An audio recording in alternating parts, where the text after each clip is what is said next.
Yes. Yes, you can start. Let me see. I don't know where's the noise coming from. Yeah, go ahead, Deborah. Right. In the name of the Father, and of the Son, and of the Holy Spirit. Amen. Dear Lord, as we, all the sisters, as we have gathered over here today, I pray, Lord, for special grace for each one of us. Each one of us has come with something that we want, Lord. And we don't have that kind of faith.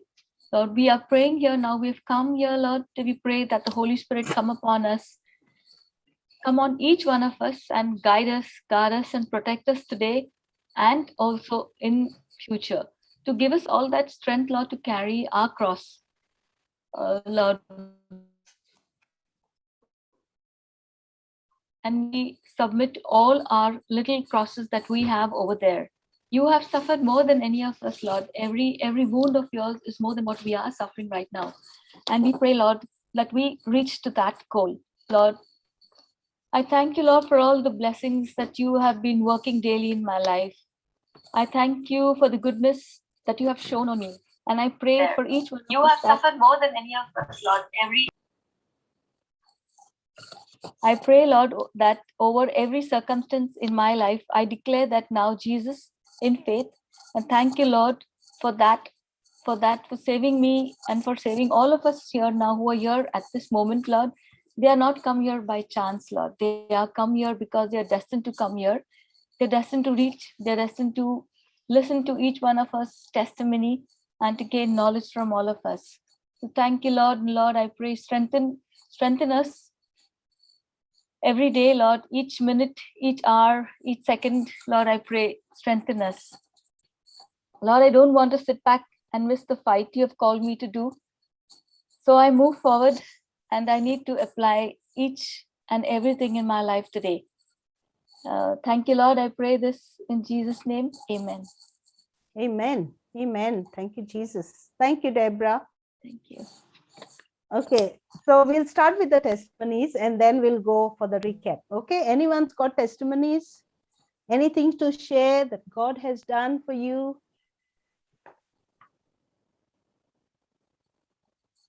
Come on. I'm sure there must be some small testimony from someone. Praise God. Okay. Nobody wants to say anything. Yes. I think they'll come after you, Deborah, after you say. Okay, let me start then, all right? So, sisters, I'm sure you all know. One. So, sisters, I'm sure you all heard my previous testimony. And like I said before, I lost my job in 2017 and I was at home ever since. And every time I applied for a job, it was always that, oh, you're over-experienced or you're very aged, 59 is very old, so they don't want to offer you a job. But I never gave up on that, and I kept. Can you hear me? Yes. Can you nice hear and me? clear. Nice and clear, Deborah. All right, sorry. So I just kept on trying, and I know that someday, somewhere, God would help me. I have got a lot of financial problems. I've got children. I've got one daughter who has joined university, so there's a lot of expenses. But I never gave up, I never felt sad. I never felt backward. I know that somewhere around God is going to help me.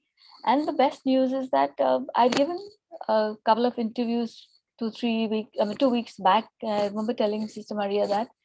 But funnily, it didn't go through because, one is my age and one is very funny, I must tell you this thing. I gave this interview and just because I don't want to serve him tea and coffee, he didn't give me the job. Oh my goodness. Can you imagine? Laugh, everybody laugh. It's funny. Just because I didn't give him tea and coffee, I didn't get the job. And I was like, what? Seriously? I mean, 25 years of my work experience as a PA. And because I don't want to serve him tea and coffee. So anyway, it didn't. Why should you? Yeah. So I didn't bother, I was like, okay, fine. It's no big deal. I always get something. And then this happened that I'm on LinkedIn. I'm sure you all know this LinkedIn site. So I was on LinkedIn and I happened to see this place called Thrift for Good. Now, this place is a place where they help the poor children, the orphans. And what they do is they collect everything from you, like old clothes, shoes, toys, books, whatever, and they bring it here and they sell it. So whatever, let's say Maria gave me a bag of clothes, I don't pay her anything, but I take the clothes from her and it has to be ironed, washed, laundered, and I sell it back. And that money, we give it to the poor children, the orphanages around the world. So this was the place that I saw, and I was like, I thought, okay, and they were looking for volunteers. So I said, okay, let me go and volunteer. So I started volunteering last Friday, and I volunteered the whole day, okay, right from morning to evening. And it was real fun to do this volunteer job. There was a lot of work to do, folding the clothes, putting the clothes in the hanger, putting the clothes properly, arranging the things in the shop, and it's all for free, okay. And I was just thinking, like, I wish I'll get a job over there. I mean, I know it's a volunteer job, but I was hoping I would get some job, something like this way. And guess what? On yesterday, I was offered a job, permanent job in that shop. Praise God. So, Praise my God. wish has been granted. And I say, I'm so excited because who said that if you're old, you can't get a job? You can get a job. And I was offered this job. The salary is not big, but the best thing is that to work in something like this way is very exciting because you're helping the poor. You're doing so many things, and it's so exciting for me, believe me. And I am so excited. I'm going to start, and tomorrow is going to be the official first day of my work. So I'm happy that I was here today to share this little testimony to motivate you guys and girls that it's never too late to find a job and to find any job other than serving tea and coffee to the boss. But yeah, this is my little testimony for today. And one more thing I must say, I'm so happy to say that today my daughter's, I cannot believe she's joined university today. She's the youngest one, and today is the first day of university. So let's all hold her also in prayer. Praise God. Thank you, Jesus. And yes, thank you all for giving me this little opportunity to share my little testimony. And, Deborah, let me say, it's not a little testimony. Since you came, you're not with us, you're not here for long, but those 2-3 sessions you came, you have just brought something so big, and all that glory. You were not in the word, but that little thing you shared, right? That showed us that you are uncommon, and same way we are all uncommon. Yes. And when we are uncommon and we hold on to God as our source, God knows our desires and he fulfills. He knows what perfect thing to give us. Exactly. Right? And here we are the overcomers. We overcome by the blood of our Lamb, Lord Jesus Christ, and the word of our testimony. Yes. Isn't it? So let me give you wisdom keys today. Always remember, God is our source and God is our provider, one and only. Amen. Okay, we look for provision not from people. God gives us through people, right? Yes. So our support does not come from people, but surely our support comes from God through people. Amen. Amen. Amen. Our only source and our only provider, right? And in your simple words, you have shown us. And last week, Natalie came and in her own simple words, she testified what your testimony did for her in her life. That one scripture, and it touched me as well. She picked that one scripture. She says she's not in the word. She doesn't listen to teachings. But what she got from you, she went and blasted it, chewed it, munched on it, swallowed it, and stayed on it all day and night. And what happened? God, showed her that he is the source. Amen. Isn't it, Natalie? Yes, sister. Yes. So I don't know if you were there last week, Deborah. She testified about your testimony. Yes, Deborah was there. Yeah. She came in late. Yeah, I came in late, yeah. Very beautiful. And one more thing, Deborah, I plan to, I was talking to Sister Maria, that I plan to share this verse with somebody, but I don't know how I'm going to do it, and I don't know how will I get the courage? But yes, I do plan to give this verse ahead to somebody who is in need of it, and that person is not in the Word of God, does not believe does not believe in scriptures or anything. If you do talk to that person, though, it is like you are mad, or you're something out of the way. So I don't know how I'm going to do it, but yes, when I do it, and if things work out the right way, I will definitely come and testify that my mission Praise has God. taken a step ahead. And Amen. I It will told happen. her, I told her she is the chosen one. God chose her. She did not choose God, right? So if God chose her to go and meet and talk to someone about the Holy Spirit, he is going to guide her. So she doesn't have to worry. He's going to do the job. Yeah. Praise God. Praise God. So anyone else? Angelique, did you want to say something?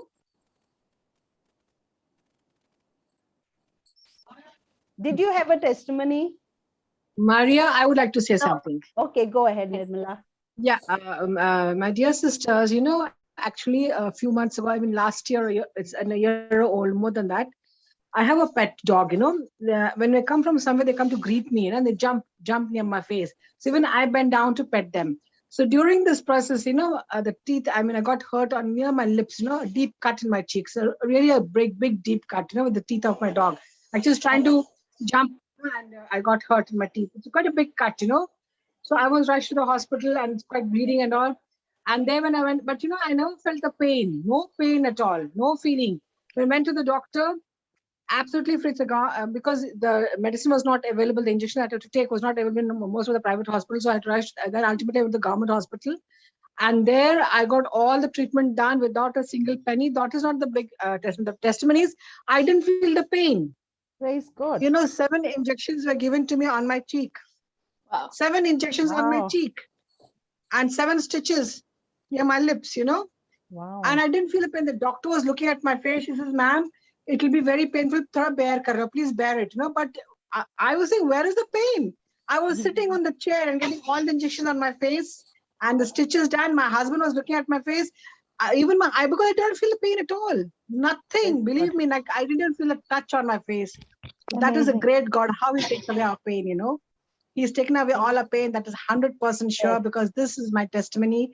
And when I told everybody, nobody was really, and the doctor was looking at my face amazed. Yes. How come? Praise God. Praise And God. how brother was teaching us, how we take that word and put it in our heart, and we believe in it and keep believing in it. And whatever we I just said, Lord, take away all my pain. I said, take away all my pain, Lord. I know it's not going to pain me. And it didn't. It didn't. I was sitting on a chair while Lindsay was given, not even lying on the bed. She told me, lie down. This is, no, ma'am. I said, you give it on the chair only. She came and my husband was looking at my face and stunned. The doctor saying, ma'am, please bear this. These are very painful injections. But where was the pain? Yes. Nothing. Pain has already been taken away long time ago. Yes. And there's no mark, nothing. And I didn't have to spend a penny, Another friend of mine, she also was bitten by a dog. She had to spend 30,000. Oh. Jesus. You are really. This is a great. Yes. Praise God. Yeah. Okay. Really, anyone else? Yes. Thank you, Nirmala. Praise God, Sister Maria. Yes. Melanie here. Hey, Melanie. Yes. I'm so excited. I want to share this testimony that happened this morning. Please go ahead. Oh, cool. Praise God. Praise God. So what happened is, actually we have 2 fridges, because when we moved from Pune, we ended up with having another fridge, an extra fridge.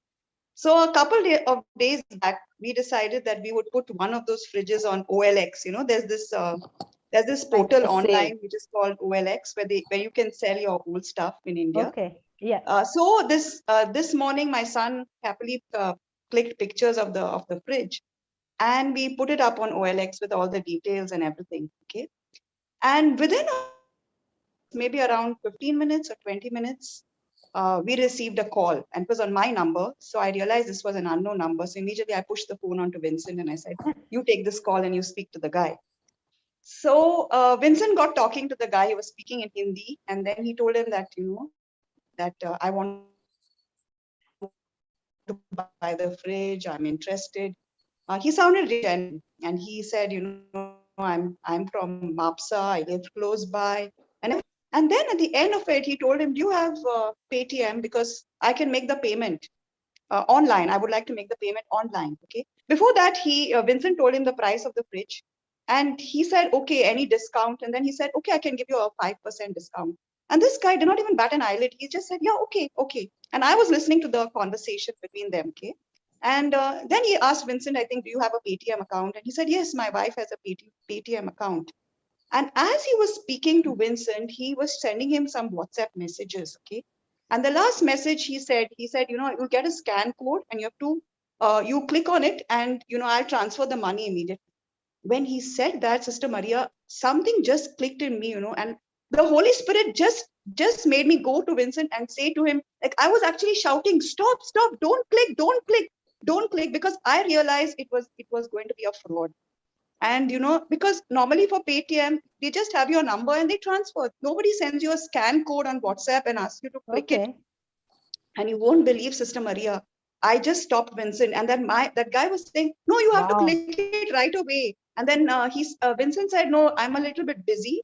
I'll call you later. And he just disconnected. And I told Vincent, block this guy.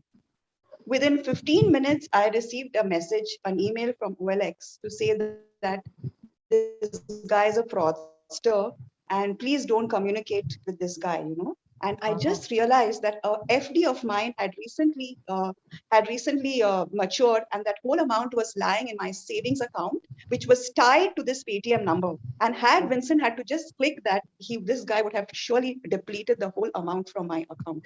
So I just want to glorify the Holy Spirit. Oh my goodness. Thank Jesus. Thank the Holy Spirit. Thank you, Holy Spirit. Praise God. Because truly Hallelujah. it was amazing how at that moment I was able to put a stop to that. It's not me, it's the Holy Spirit in me. And as I was sharing this, the Holy Spirit reminded me just now, it's the scriptures concerning wisdom and guidance. Dutifully every morning, as I'm washing the dishes and making my chapatis, I just am confessing all the three concerning wisdom and guidance, concerning and the Spirit of the Lord really reminded me about this. So I just want to say the scripture, the first two scriptures of this concerning wisdom and guidance. The Spirit of truth abides in me, teaches me all things, and he guides me into all truth. John 16:13. Therefore, I confess that I have perfect knowledge of every situation and every circumstance that I come up against, for I have the wisdom of God now. Colossians 1:9. So it's the wisdom of God that really helped me, Sister Maria, at that point of time. And, just to put a stop to this. So I just want to praise, glorify, and thank our God, because the Holy Spirit is so wonderful. He's so wonderful, We just need to trust him and rely on him. And the right time. The right time. Perfect time. Wow. Perfect time. It was just a click, it would just have been a click. And initially when it happened, we said, maybe it's a fraudster, maybe not. But when we got that message from OLX to confirm that it was a fraudster, it really confirmed, that it's really the Holy Spirit that really gave us that right timing and putting a stop to this. So I said, I have to share this today. And all glory to Jesus, all glory to God, all glory to the Spirit. Thank you, Jesus. Because the word of God says to us, doesn't it? Be vigilant. Anytime.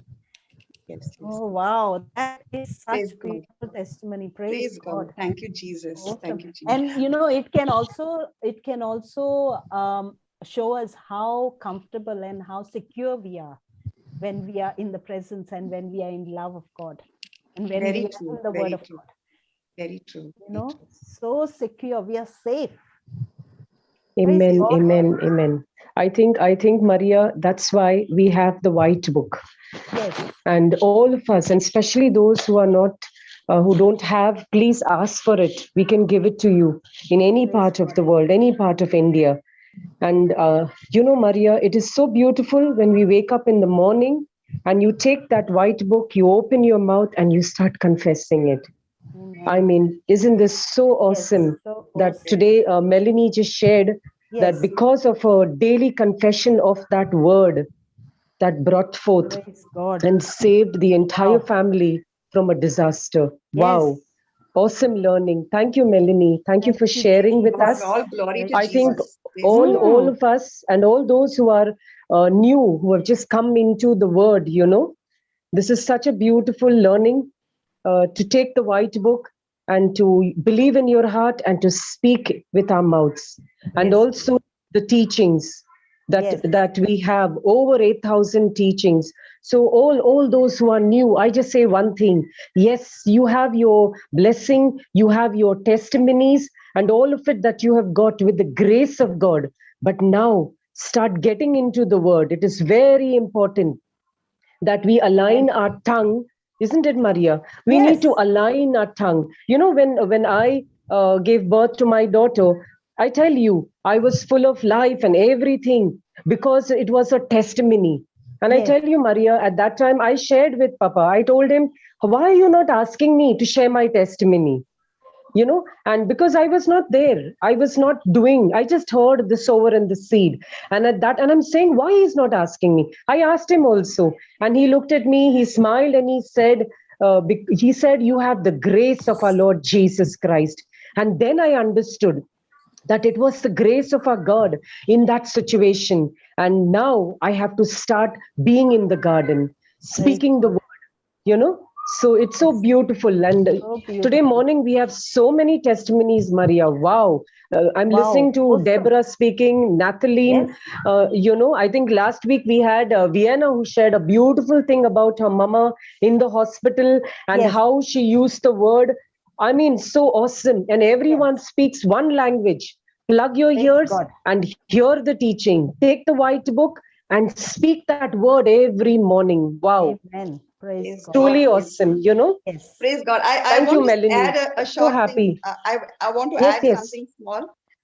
It's not only us, it's so important that we teach our children also, because I remember when our children were very small and we got into the word, and Vincent would actually, he would bribe them. He would say, I'll take you to McDonald's, or I'll give you, 10 dinars if you only learn these scriptures by heart. And they memorized, the whole of all the three, by heart.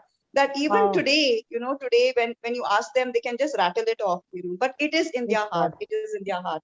So it's so important, especially if our children are, young and we still have them with us. Please give them this word and please teach them the scriptures from the white book, because it's really going to help them in the long run. Praise God. Praise God. Thank you, Jesus. Thank you, Melanie. Praise God. It's so beautiful. Praise God. Anyone else? Yeah, I have one more small thing to tell you. It was on Friday when I joined this place to work. They were having a pop-up market. Okay, so my boss was telling me that, oh my God, there's no business today, and only we have done 2,000. It is only in the morning. Yeah, it's about 11, 12 o'clock. And I said, don't worry, praise Jesus. By evening we're going to get it full. And we did 13,000 dirhams. Oh my goodness! Wow. Yeah.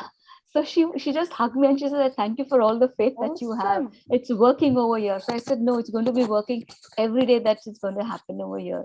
So, I'm trying to get my faith there also, trying to share something with all of them over there. And I think you're put in that place for a very special reason, Deborah. Yeah. Uncommon. Praise God. I'm so excited anyone now. Else? Yeah. Yes, you are. Aarti. Yes, go ahead, Aarti. Oh, well, today morning I just texted Maria saying that, Maria, I won't be able to come online because I've got some visitors coming for lunch today. And she said, okay. And then I was just getting a little upset, but then I said, no, let me not get upset. Let me rejoice and say, thank you, Jesus. Praise you, Jesus. And I was just simply going on saying, thank you, Jesus. Praise you, Jesus. My visitor came. He said, I just came in to please you, but I'm so sorry. I can't stay for lunch. I said, oh, praise you, Jesus. Of course, I didn't show him that I was happy that I was going back. But then I said, okay, fine. Thank you, Jesus. This is your plan. You made me available for the session. Thank you, Jesus. Yes. Wonderful. See?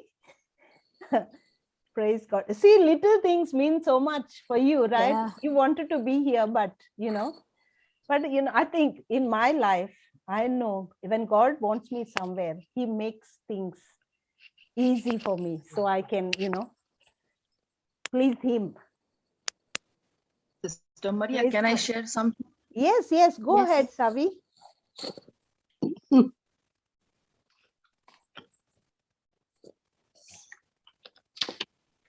Go ahead, Baba. We can hear you. Yes, Sister Maria, I'm a teacher and come to school. So because of that, the school like faculty. Okay, it was just like last week I was just You're breaking a bit, you know. Open one verse and I said, God, me, like my kids who have just left the school should be returning back again. Can you hear me? Hello? Okay, You're now can you breaking hear me? a Now little. can you hear me? Yes, yes. Okay, so like, I just sat and I was just praying. I said, God, if it's your will, I'll get my students back again. They must join again because of this COVID situation. I know it's very quite difficult and all. And trust me, I just opened a verse and in that verse, it just showed me that your people who are from far away will come back again from the north, from the west, from the east, and from the south will walk away back again. Okay, and I just praise God and thank God. And the next day, trust me, I just got 4 students back again to school. Admit, like, the parents came back and they say, teacher, we want to admit our students to your school again. Praise God, thank God. Like, it was so wondrous. It was, and now also when I'm talking to you, sister, it's like I'm getting goosebumps, Yes, I because of know. the Yes. glorious thing that I just can't express you, but really the amount of glory, the amount of joy, what I felt that day was like, Lord, that white book is something that is so miraculous. It is something that can change so many. Yes. Thank you, Jesus. And you just heard from Melanie Sevi. Now you make it a point to study it, and to teach those children as well. Hello? Hello. Praise Yeah, God. Sister Maria. Praise God. Wow. So beautiful. Thank you. Listen, are you in the women's group? Otherwise, you can take my number and just message me, okay? And I'll add you or send you the link. Okay, sister, I will do that right away. Yes. Okay, Yes. sister, I will do that. Thank you, Okay, Sevi. sister. Thank you for sharing. Anyone else, Yes. or we can get on with the recap? That was such beautiful testimonies today. Awesome. Yeah. Praise God. Praise Absolutely. Absolutely. Totally unplanned, but beautiful. Yes. Maria Rodriguez, do you have anything to say? No. Do you have anything to say? No. All right. I'll just mute you. Okay. All right, Angelique. We can go with the recap, and then Florita can start, Baba. Yes. Okay. Go ahead, Angelique. Yes. So last Sunday, we learned about the finished works of Jesus on the cross by Sister Florita. And Sister Florita, from her personal experience, shared that when she was going through a difficult time in her life, she felt nobody understood her, and she used to question God as to why she never experienced his love. Am I audible? Yes. Praise God. Even though she knew the scripture according to John 3:16, as it says, God so loved the world that he gave his only begotten Son, that whoever believes in him will not perish. And yet the scripture wasn't realistic, and she battled against all odds, and she reached a dead end, as she also failed in her board exams and couldn't understand why these things were happening to her. Until the Lord spoke to her, and the same scripture became a reality by using her name and repeating the scripture that God so loved the world, Sister Florita, that he gave his only begotten Son, that when she believes in Jesus, she will not perish but have eternal life. Praise God. So whoever pleads for his or her salvation, redemption, God is saying that he will send his Son to save you. Amen. Amen. According to 2 Corinthians 10:3, it says, for though we walk in the flesh and live in the flesh, but we are not fighting against the flesh, but we are fighting against the principalities of darkness, as the devil comes to steal, kill, and destroy. So each one of us is going through a spiritual warfare in our day-to-day life, and we find ourselves battling even more when we are in the Word of God. So the key to lead a victorious life is to rest by faith in believing in the finished works of Jesus on the cross.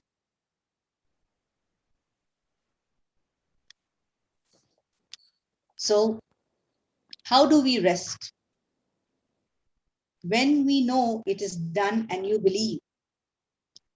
Number 2, what is the assurance that you are believing by the finished works of Jesus on the cross and not by sight?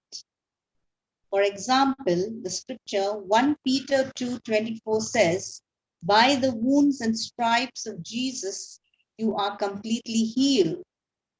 How sure am I that I have received my healing? According to Sister Florita, as she shared an example on how when we are in the process of cooking rice and we check to see if the rice is fully cooked, accordingly so, in other words, the assurance of my belief is important for us to receive the manifestation. According to Romans 15:13, now the God of hope fills you with joy and peace in believing that we may abound in hope through the power of the Holy Ghost.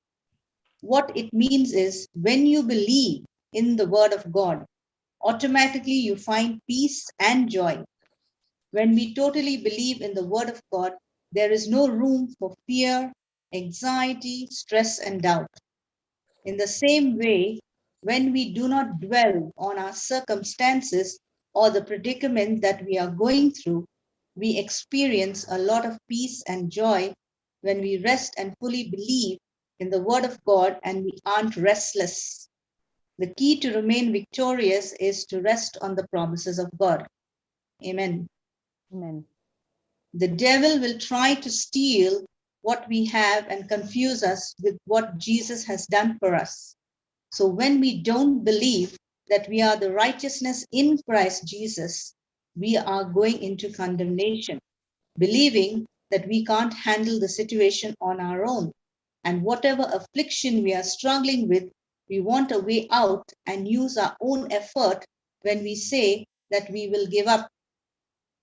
For example, a kind of addiction like drinking or smoking, when we believe that we are the righteousness of Christ Jesus, the bad habits that we have we are able to overcome by the finished works of Jesus on the cross.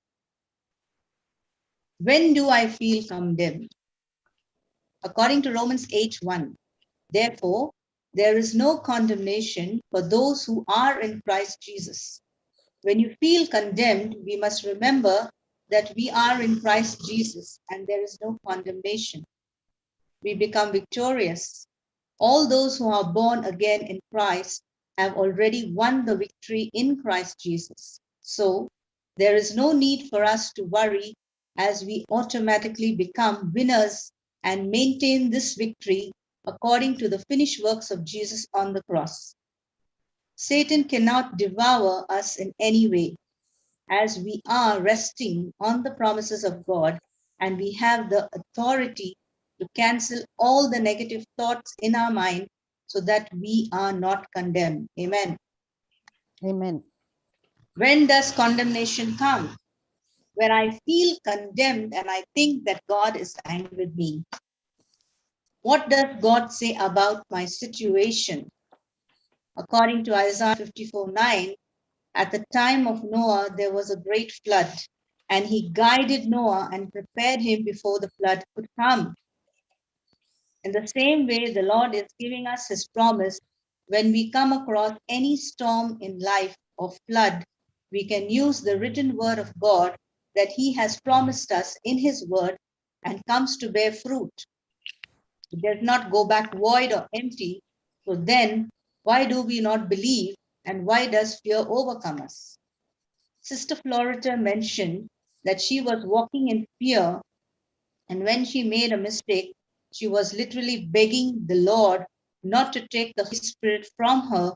The reason being is because she did not believe what Jesus has done on the cross.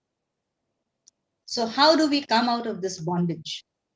When we refuse to believe the lies of the devil, God has sworn that he will not be angry or rebuke you. So when condemnation comes, because he has paid the price for us, and we need to believe in what Jesus has done, we put an end to entertaining the negative thoughts that haunt our mind and focus on the word of God by opening our mouth and speaking his word. Praise God. Why speaking is so important? For example, Sister Florita asked Maria to count from 1 to 10 and then interrupted her in between and said, "Say your name." And Maria lost count because she was focused and she was confused. In the same way, we need to be focused and not allow the devil to get the better of us by being condemned and thinking that we are doomed. When God has given his word, he will never be angry with us and he will never forsake us.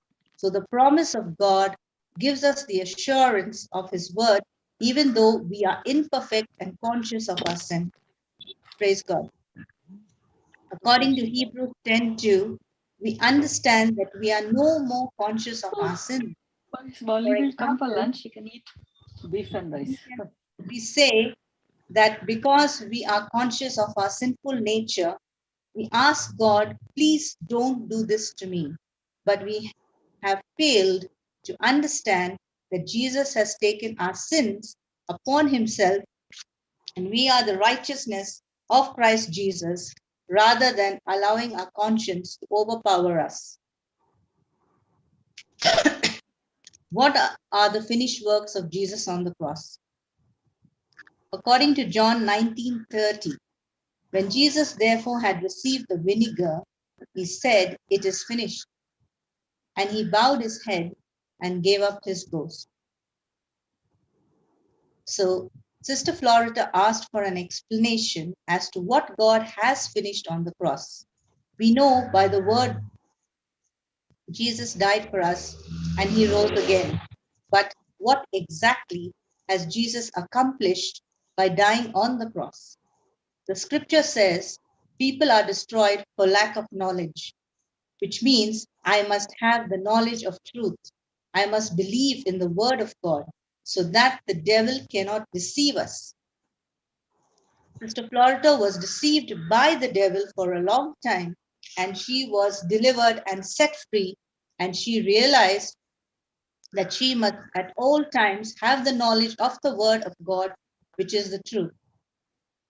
There are three things that Jesus has finished on the cross, but there are three very specific things that Jesus finished on the cross. One is propitiation, second is redemption, and third is reconciliation. We need to understand that we must have full knowledge of the word of God so that at all times we are able to fight against the lies of the devil and spend more time on the word of God. 1 John 4:10. In this is love, not that we loved God, but that he loved us and sent his son to be the propitiation, which means the atoning sacrifice for our sins, fulfilling God's requirement for justice against sin and placating his wrath, which means soothing or pacifying. What does propitiation mean? Propitiation means Jesus became the sacrifice. He is the one who paid the ransom. Jesus was the ransom with his life. He fulfilled God's requirement for justice against sin and fulfilled the offering by sacrificing his own blood. That is the understanding of what means finished on the cross. God didn't do it as a favor, but because he loves me, and the only reason why he did it is because of his agape love, and not because I love him, but the sacrifice he made for me. The second point is redemption. According to Ephesians 1:7, in whom we have redemption through his blood, the forgiveness of sins according to the riches of his grace. So what does it mean that in whom we have redemption? It means we have redemption in Jesus. How? Through his blood. What is the meaning of redemption? It is the work of Christ in setting me free from the bondage of sin, slavery with all of its equal consequences and connections. Our deliverance from bondage of sin is done. We have been redeemed, and the best part is we do not ask God to do it. God did it out of his own will.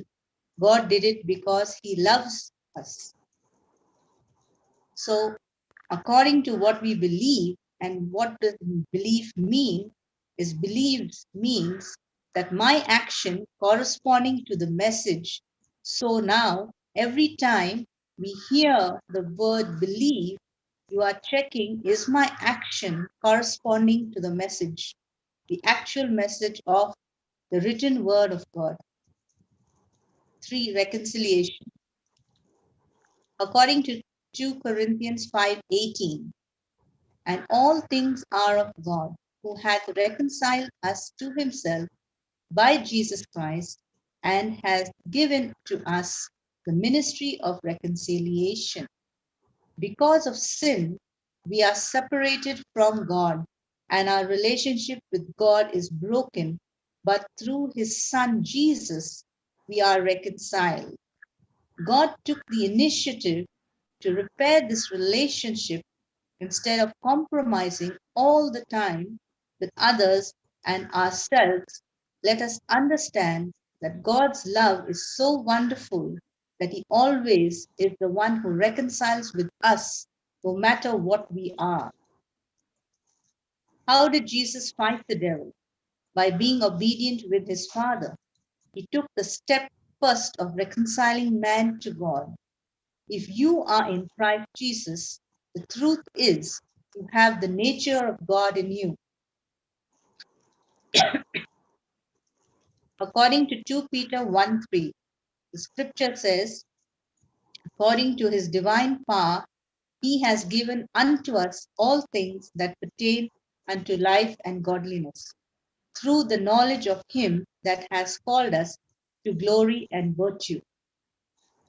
Everything that pertains to life and godliness is made available to us. It is already finished. My righteousness is finished. My forgiveness is finished. My reconciliation is finished. My atonement is finished. My propitiation is finished. My redemption is finished. My healing is finished. My deliverance is finished. It is all finished works of Jesus, even though Satan attacks us by challenging our faith. Sometimes the testing can be so strong and the pressure will come, and still we have to be strong-willed and not succumb to the pressure when you believe in your identity with Christ Jesus. Sister Maria had invited Sister Florita to preach on the Word of God on Sunday, and by the power of the Holy Spirit, the invitation was accepted. Sister Judy, in brief, spoke about our dearest Mother Mary and how, when we were talking about our weaknesses, we have to understand that there is one more person in the Bible. Yeah. Sorry, Angelique. Florita's teaching Finnish there, right? Yeah. Yeah, so that's okay. That's okay. There is a little bit more. Yeah, just do Florita's little bit more, and then that's enough. Yeah. Okay. So according to Ephesians 1:3, blessed be God and the Father of our Lord Jesus Christ, who hath blessed us all with spiritual blessings in the heavenly places in Christ. And according to 2 Timothy 2:20-21, in a large house there are articles not only of gold and silver, but also of wood and clay. Some are for special purposes and some for common use. Those who cleanse themselves from the latter will be instruments for special purposes, made holy, useful to the master, and prepared to do any work, good work. So, in all, we are the vessel of the Master who is preparing us for his use. The Most High God, we are created in this world in his likeness and image, fearfully and wonderfully, to make this world a beautiful place. And when this vessel is beautifully made, it is going to be used by the Father in heaven and will take pleasure in everything we do. That is the love of God. Praise you, Jesus. Thank you, Jesus. Praise you, Jesus. Thank you, Jesus. Thank you, Angelique. You've done very hard work, you know. So All glory to God. No, I was telling you to squeeze it completely and just make the important points. So yeah, thank you. Thank you, Maria, for giving me the opportunity. No worries. Praise God. Praise Okay, God. over She to you, made sure- Florita. She made sure she did not miss the points. And that Yes. is the beauty. That is how we study the Praise word. God. That's Yes. how we revise. Thank you, Florita. Praise God, sister. Thank you so much for all that effort. Yes, thank you for capturing everything. And I'll tell you, I don't know about the others, okay, Sister Angelique, but I know about you that if you start studying the word of God like this, writing down word to word what you are hearing, I will tell you, in no time, you will watch what supernatural changes takes place in your life. Amen. Amen. Amen. I'm Amen. talking to you by experience because that's how I study. I have already experienced it, Florita. Already experienced it. Praise I God. have been with JCILM for the past 1.5 years. Okay. So I have experienced innumerable graces from the love of God, even though I am an indespicable sinner. Saved by the blood of Jesus. Amen. Blood of Jesus. Amen. So now, sister, your identity is not of a sinner. You are no more a sinner. You are the redeemed of the Lord. Righteousness of Christ Jesus. Yes, that's a new identity. Yes. Praise God. Suzanne so sweetly has given me the opportunity to do the ebook writing. So I'm also doing that. So when I saw in the kingdom of God, so lots of graces. Praise God. God bless you. God bless you. Praise God. God bless you too, Florita. God bless you.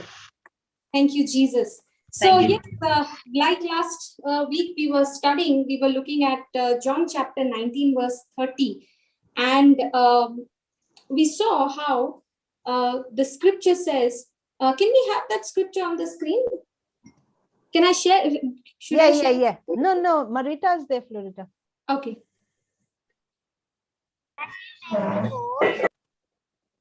Oh, sorry. I'll make you the co-host. I didn't know I was the host.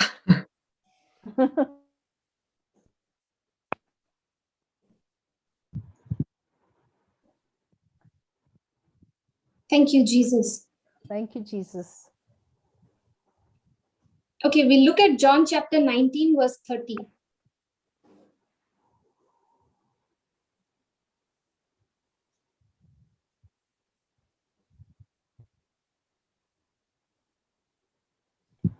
When Jesus therefore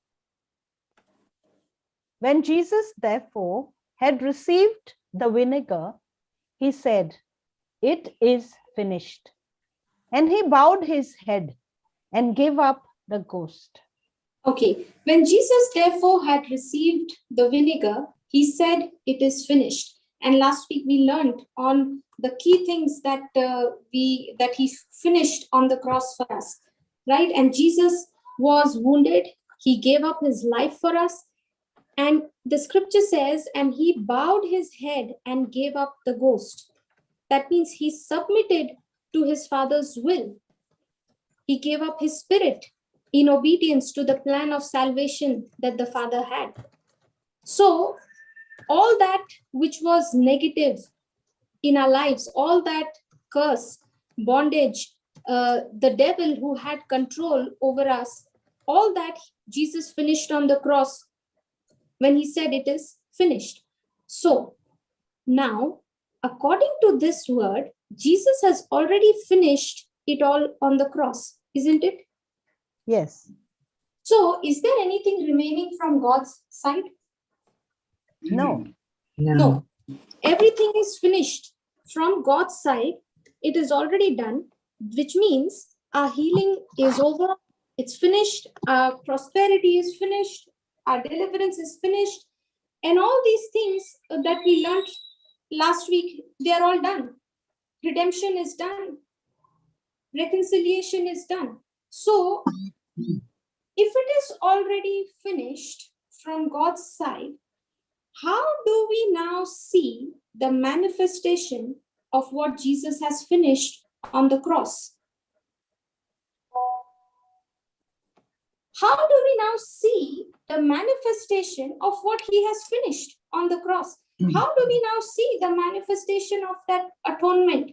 How do we now see the manifestation of the redemption? How do we now see the manifestation of the reconciliation?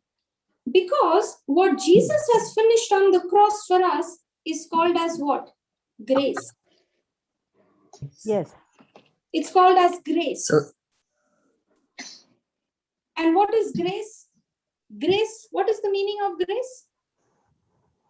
God's willingness and Yeah. God's ability to perform on our behalf, even though we don't deserve it. Is it? Perfect. Yeah. Perfect. God's willingness to use his power, his ability on my behalf, even though I don't deserve it. That means God is willing. God is willing to use his power. God is willing to use his ability on my behalf. But the question is, am I willing to respond to what he has done? Now, let's say, for example, I have 2,000 rupees note in my hand, okay? And I say, I'm showing it to you, okay? And I'm saying, see, I've got this 2,000 rupees in my hand. And I'm saying, I want to give it to you. I'm saying, I want to give it to you. Now, how many people do you think would get up from the chair and come and take it from me? I'm only showing it to you in my hand. And I'm saying, this is what I have and I want to give it to you. Do you think people will get up and come? No.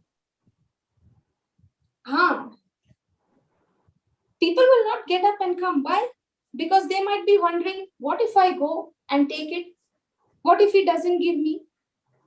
Some people might be sitting there and thinking, how will it look if I go and take? Nobody is getting up from the chair. I don't want to be an extra holy person. Why should I go and take?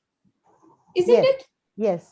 So there are so many things that is going on in my mind, which is stopping me from taking. But tell me, have I said very clearly that this is what I have and I want to give it to you? Yes, you said, but you didn't take my name. Now I am saying I am giving it to you. Now you might be sitting in a crowd of 1,000 people and the same offer is being given to everyone. If you believe that it is being offered to you, even those 999 people sit there in that place, if you believe it, you will get up from your chair, you will come and take it from me. Yes, praise God, yes. Even though I don't call your name, I'm saying I want to give it to you. Now, how many people in that congregation will believe what I'm saying and take a corresponding action, will see the manifestation of that blessing? Even in our lives today, we hear the grace of God. We hear what Christ has done for me. We desire to receive what he has done for me. We look at that grace and we say, if only I could get it. But you don't get up from your place. You don't get up from your comfort zone. You are not going to receive it, even though it is made available for you.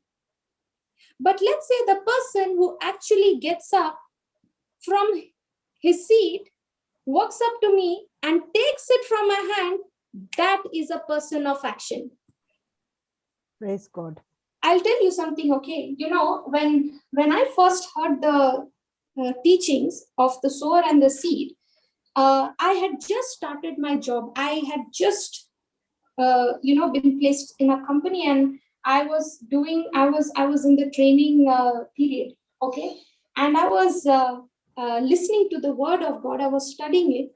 And when I came to the scripture in Mark chapter 16, verse 17, the word of God says that when believers lay hand on the sick will recover. So I used to always see how,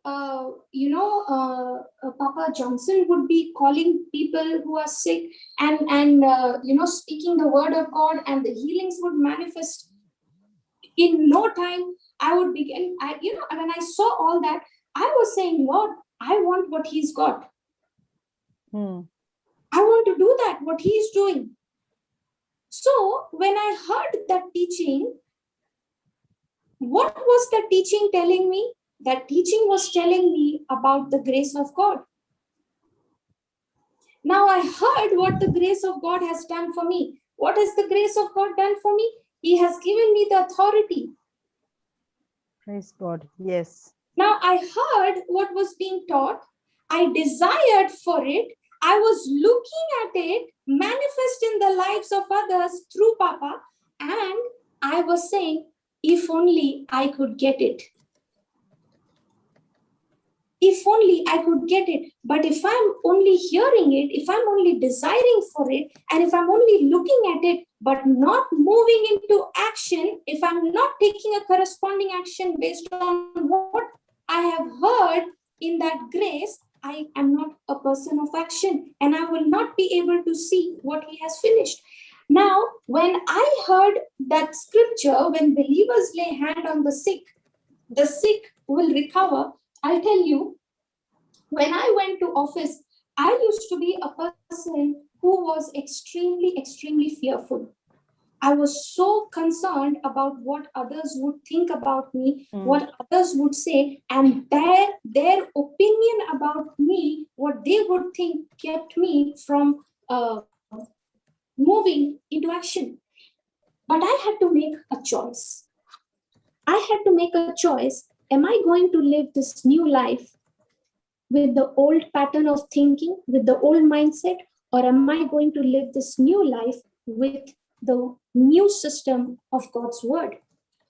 So I made a decision that whatever the word of God says, even though people laugh at me, even though people mock at me, even despite of how people treat me or what they think of me, I am still going to do what the word of God says. I'm still going to do God. what. Yes. So I went to, when I would go to office, if there would be anybody in my team who was sick, who would not be feeling well, I would just go to them. I would just walk up to them and, tell them that, can I make a prayer for you? I know you're not feeling well. Can I make a prayer for you? And I remember there was this one lady in my team.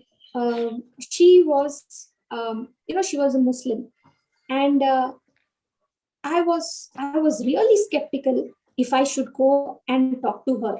Okay, because when I saw her, she was going through a severe migraine headache.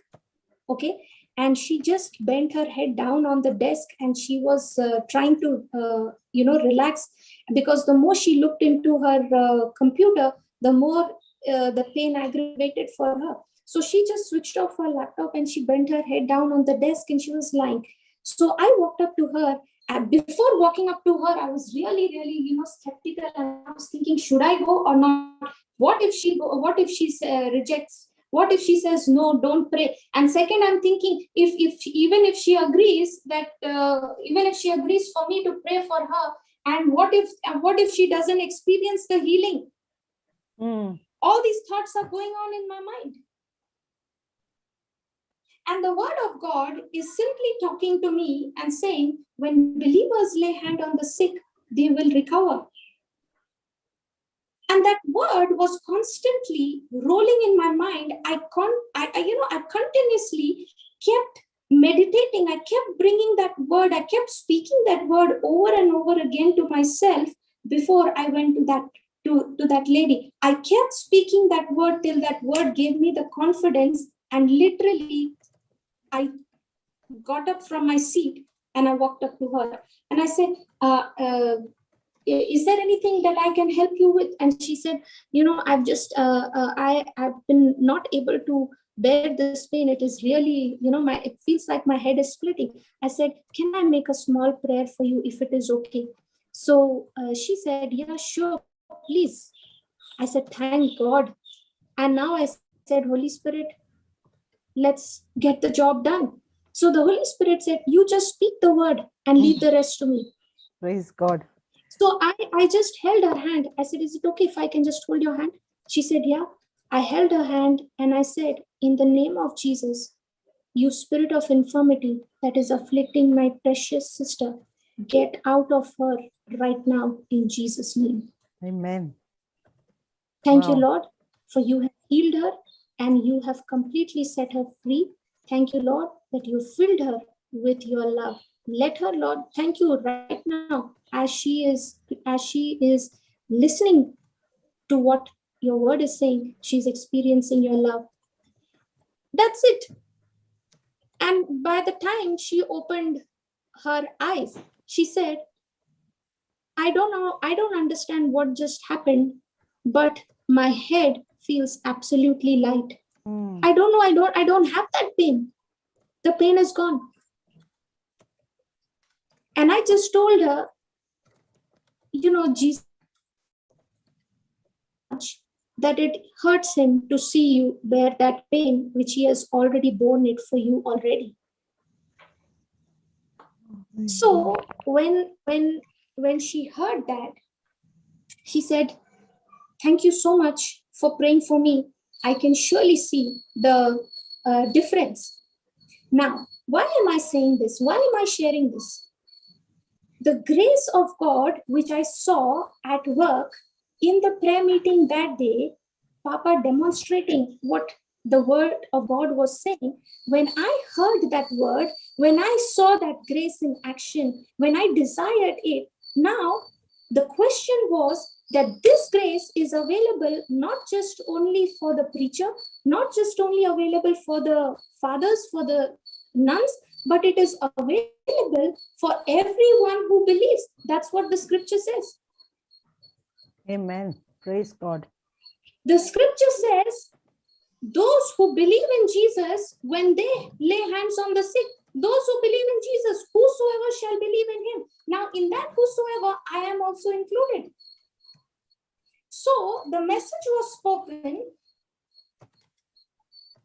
The message, what was spoken, had to be received by faith first. And then there has to be a corresponding action according to that word. And that is what is called as faith. So in other words, whatever Jesus has finished on the cross for us is grace.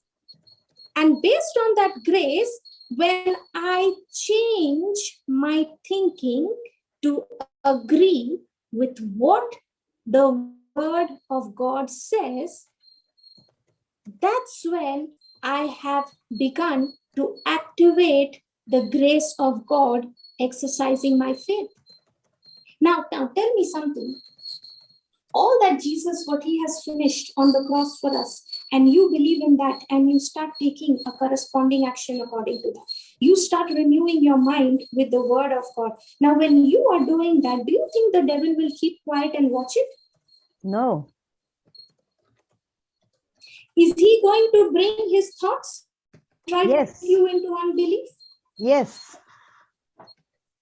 And you know, the real test begins. That is the time the real test begins. How can I now keep my mind stayed on the word? How can I now keep my heart and my mind fixed on his word, irrespective of the pressure that has come into my life, irrespective of the physical symptoms that I feel in my body. And yet I choose to believe what the word says. Praise God. Okay, let me give you an example. Okay, let me give you an example to help you understand this much better. Okay, let's take, for example, you know, when you book an apartment, right? When you go to a builder, when you go to a real estate builder and you book an apartment or a villa, they have a drawing, right, that they show you. Yes. They show you a drawing called as the master plan, the floor plan, right? So that drawing is what? It's a blueprint of that villa, of that apartment. Yes. And then they ask you, which floor do you want? Which floor you want this apartment? All the apartments are available. Which is your preferred floor? They'll ask you. 5th floor, 6th floor, 10th floor. And then they show you a picture or a plan, and they say, this is going to be your bedroom. This is the plan of your apartment. This is the living room. This is the kitchen, all that, correct? Yeah. With all the dimensions, with all the measurements, everything is decided, right? Yes. And then when they are showing you all of that, they will ask you, do you want to do the booking? Yes. And you say, yeah, I like it. And you give him some money. Do you give him some money, or do you give him the full money? Some money. You give him a part of your money, right? 10%, 20%. Yeah. Now, when you pay that money, do you get the house? No. Forget the house. You don't even get the picture of the house. Yes, that's right. Might be if the builder is good, you have chances of getting the picture. And then what happens? Every month, you keep paying the installments as the construction is progressing. Isn't it? Yes. And after that comes a time when the whole house is ready and you make the final payment and you take what? What do you take? The papers, the house. Possession. Possession, yes. Yes. Say that once again, Sister Suzanne. What do You you take? take possession. Praise Yes, God. you Amen. take possession of that apartment. The keys are now handed over to you, and that is the time you actually enter into the house. Mm. In the same way, Jesus, through this scripture, is showing you your healing, your prosperity, your deliverance, your restoration. Everything is done. Praise God. And what is the price we need to pay? He's saying it is free because I paid the price for you and I want to give it to you as a gift. He is saying, I have finished it all for you on the cross. Now all I need you to do is take possession of what I have done by using your faith. Praise God. Now, when Jesus says, it is my gift to you, what is my job now? If I have to give you a gift, if I give you a gift, what do you do? I thank you. You receive it. I receive it and I thank you. You receive it and you say thank you. Now, Yes. in the same way, when God is giving when Jesus is giving us his promises, he's giving us his word, and he's saying, I have finished it all for you on the cross. My job is to receive it by believing. Please God. write down in bold capital letters and never let this go out of your sight, out of your mind. Let it be planted in your heart. Write this down in bold capital letters. We receive by believing. We receive by believing.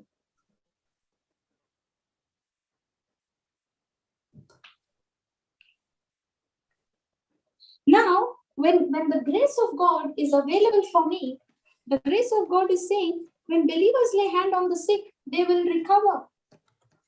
Now that is already done. I cannot see that recovery manifest in my life. I will not be able to see that recovery show forth until and unless I take a corresponding action by believing and going and laying hands on the sick. When we exercise our faith by acknowledging what he has done, that's when I'm actually taking possession of it. Have you heard the word acknowledge? Yes. What is the meaning of the word acknowledge? To accept. Okay, let me give you an example. Okay, let's say I'm a delivery boy. Okay. Yes. Only imagine. Okay, example. Suppose I'm a delivery boy and you ordered, all your groceries from the store. Yeah. And now I have come to deliver it to your house. Okay. Now I give you those goods. Okay. Yeah. Along with the goods, I give you the acknowledgement receipt. And I tell you to sign. Will you sign it? Yes. Sister Suzanne, will you sign it? Okay, Sister Maria says she will sign. Sister Suzanne, what do you do? I'll check the goods and Check then the sign goods. it. Yes. Check the goods.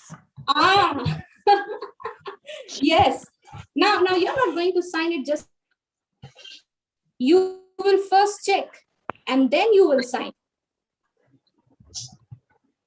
Now let's say, Sister Suzanne, you ordered for 2 packets of butter. Okay.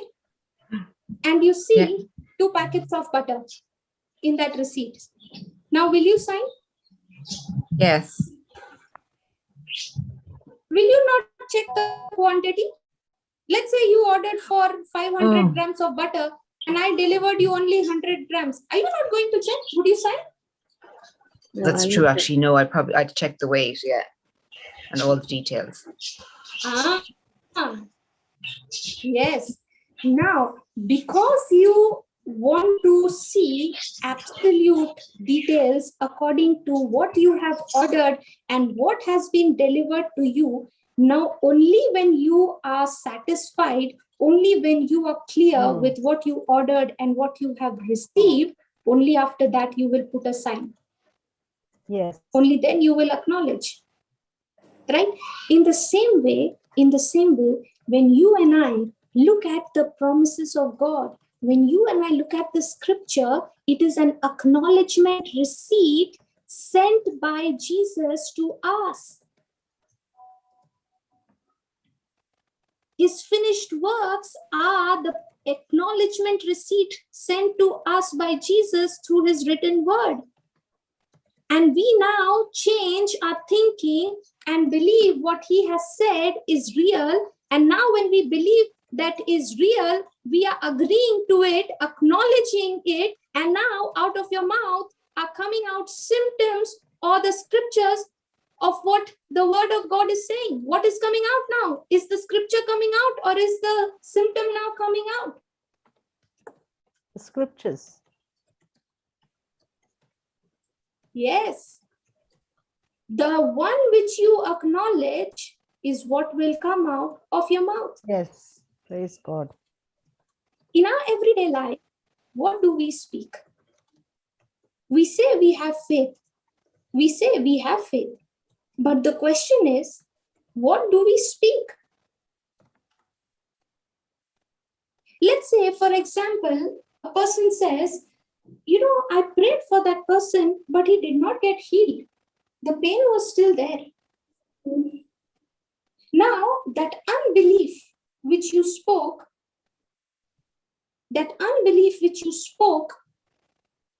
is not going to allow the healing to manifest. Are you getting it? Yes.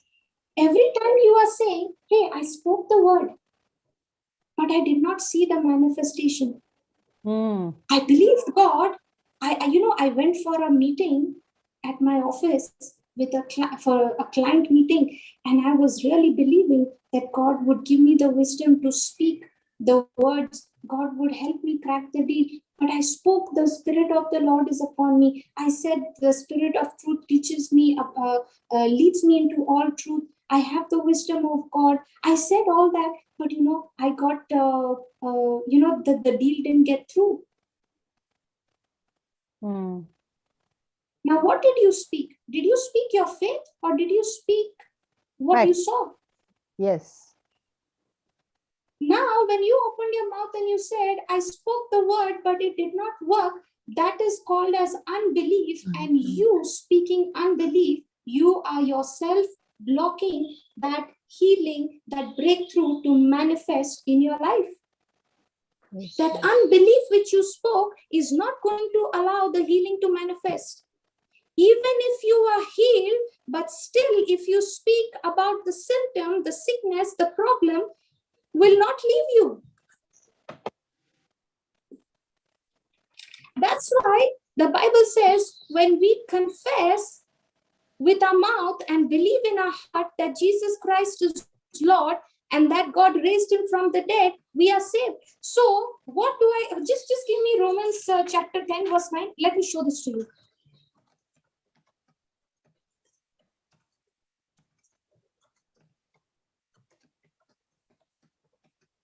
Enoch, are you there? Okay. Romans chapter 10 verse 9.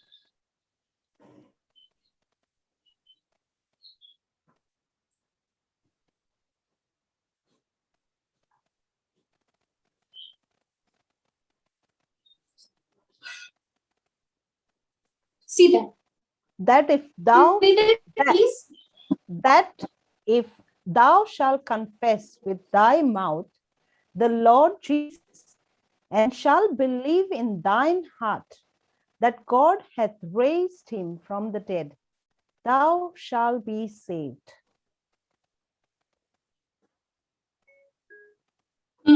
Verse 10.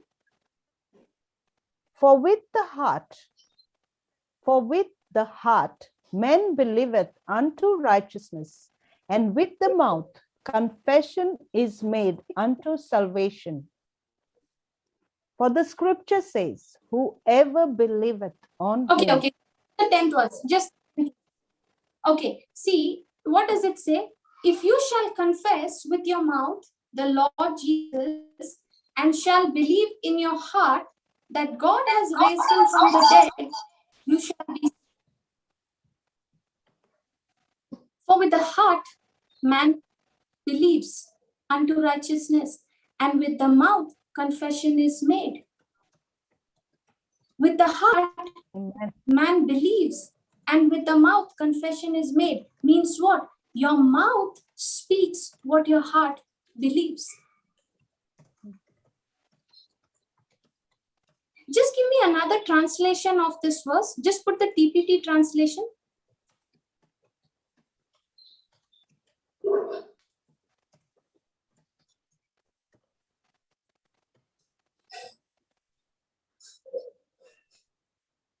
Come down to the 10th verse.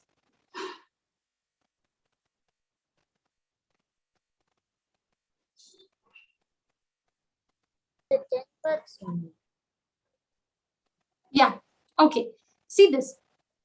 The heart, where is it? Yeah, it's there. Okay, yeah, TPT. Now see, it says, the heart that believes in him receives the gift of the righteousness of God, and then the mouth gives thanks to salvation. In other words, when you open your mouth and you speak, you acknowledge what the word of God says, you are now taking possession of what you believe. Remember, the scripture says the mouth speaks what the heart is full of. Yes.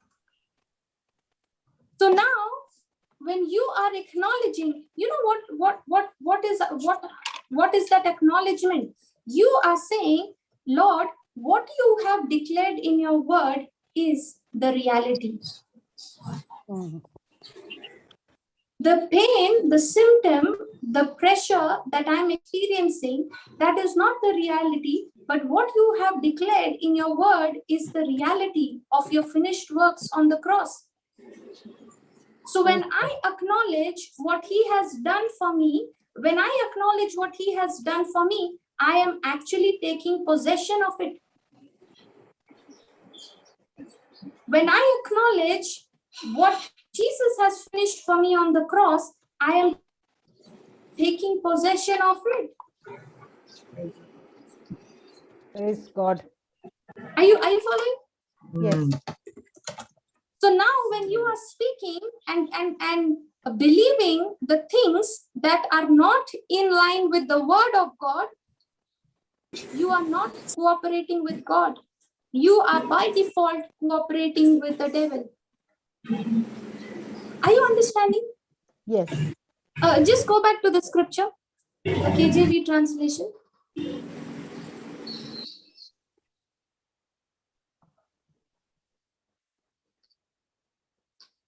Anyone has any questions? You know, the Sorry, Florita. I thought we were waiting.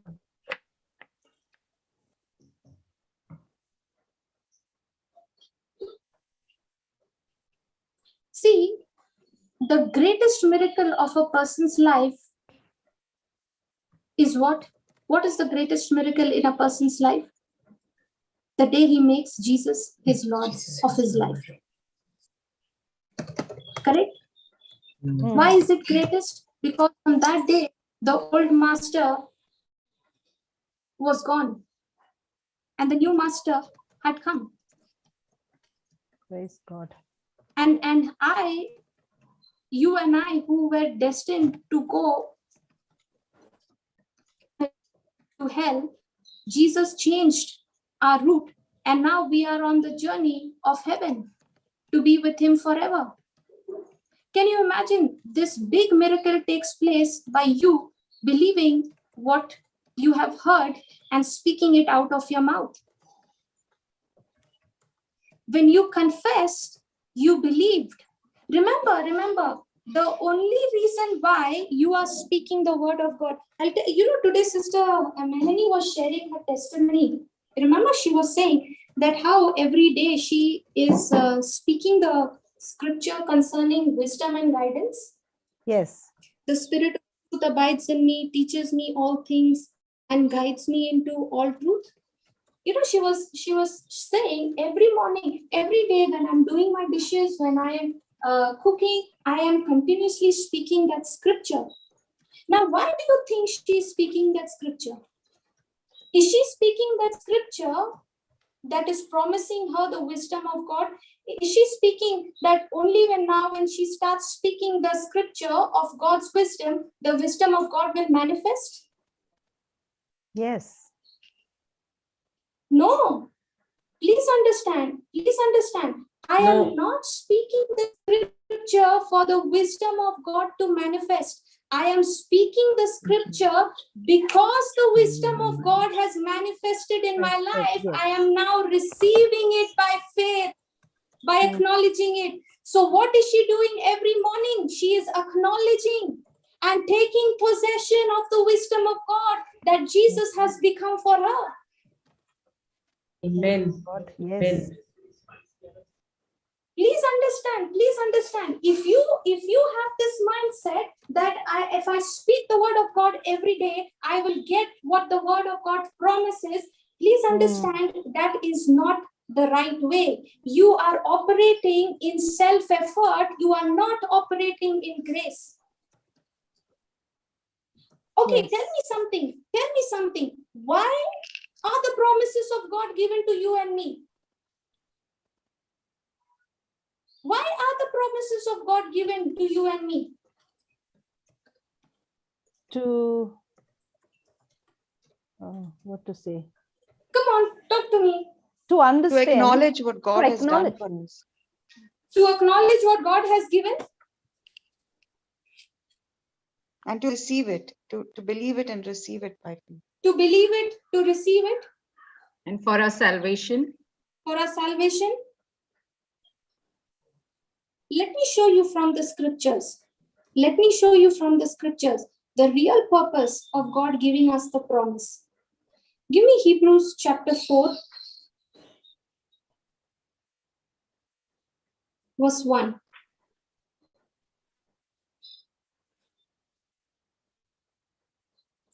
Give me, just give me the KJV translation, Baba. Remove that compare from there.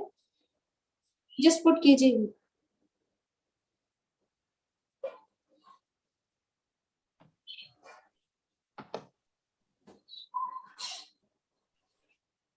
Read the first verse. And I want all of you to Sister Maria, read it very slowly, word by word. And all of you, please pay attention, okay? Read it. Let us therefore fear, lest a promise being left us of entering into his rest, any of you should seem to come short of it. See this. Let us therefore fear, lest a promise being left us of entering into his rest.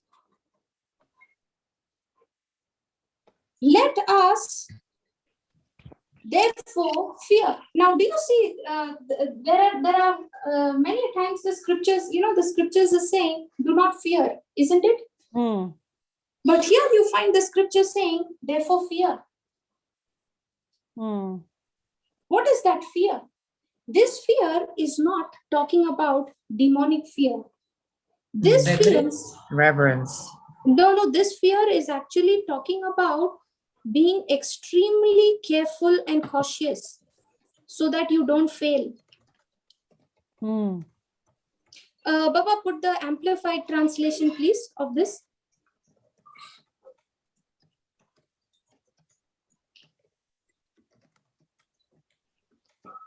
Therefore, while the promise of entering his rest still remains and is freely offered today, let us fear in case any one of you may seem to come short of reaching it or think he has come too late. Now, let me ask you a question again. Why are the promises of God given to us? The promises of God has been given to us so that I enter into his rest. Amen. I enter into his rest. God has given me the promises to help me to enter into rest.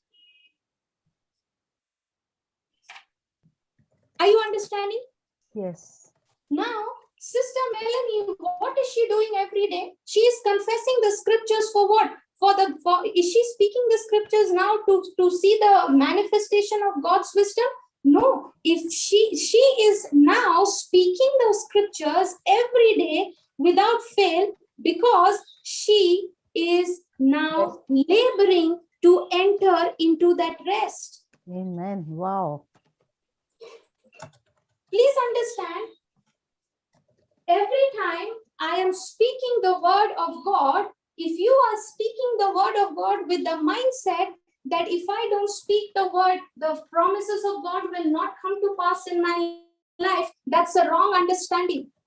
According to Romans chapter 10 verse 9, what did we just read? According to that scripture, by you speaking the promise of God is an evidence of what you believe. So if she is speaking the scriptures every day, the Spirit of truth abides in me. The Spirit of truth teaches me all things and guides me into all truth. Therefore, I confess I have perfect knowledge of every situation and every circumstances that I come up against. If she is speaking that scripture, what is she doing? She is acknowledging what Jesus has already done for her. She is acknowledging that the Spirit of truth is abiding in her. And now the Spirit of truth is leading her into all truth, even though she does not know what she's going to face for the day. So she is speaking what she believes.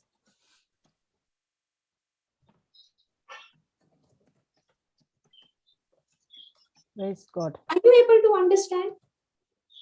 See, if you think that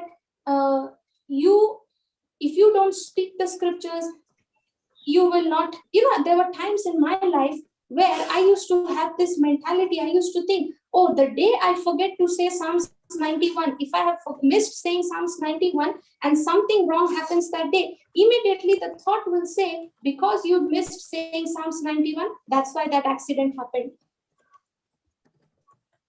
That is called as the law mentality. That is not the grace mentality. I am still focused on my self-effort. Because I did not speak the word, God did not save me. No, God is not dependent on you and me speaking, you and me, he's not looking at my performance to protect me and to save me. That's not his nature.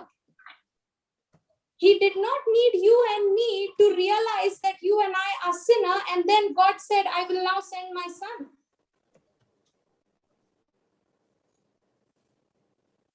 He did not need you and me to realize that. The scripture says Christ died for us while we were yet sinners.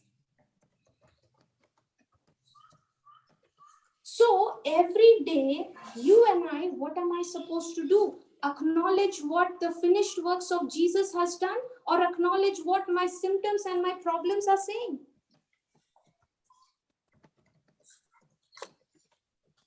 Are you following? Is it making sense to you all? Yeah. Yes. See, if you've got a symptom or a problem or a negative situation that you are going through, and your mind is clearly saying, because your senses speaks to your mind quickly, isn't it? Oh, yes. What you feel, what you touch, what you see, it quickly communicates to your mind.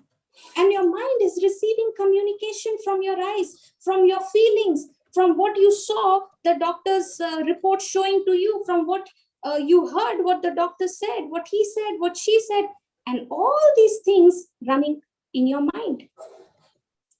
Now, when all these things are running in your mind, you open your mouth, you believe it, and you speak what you are feeling, what you are seeing, it will surely come to pass.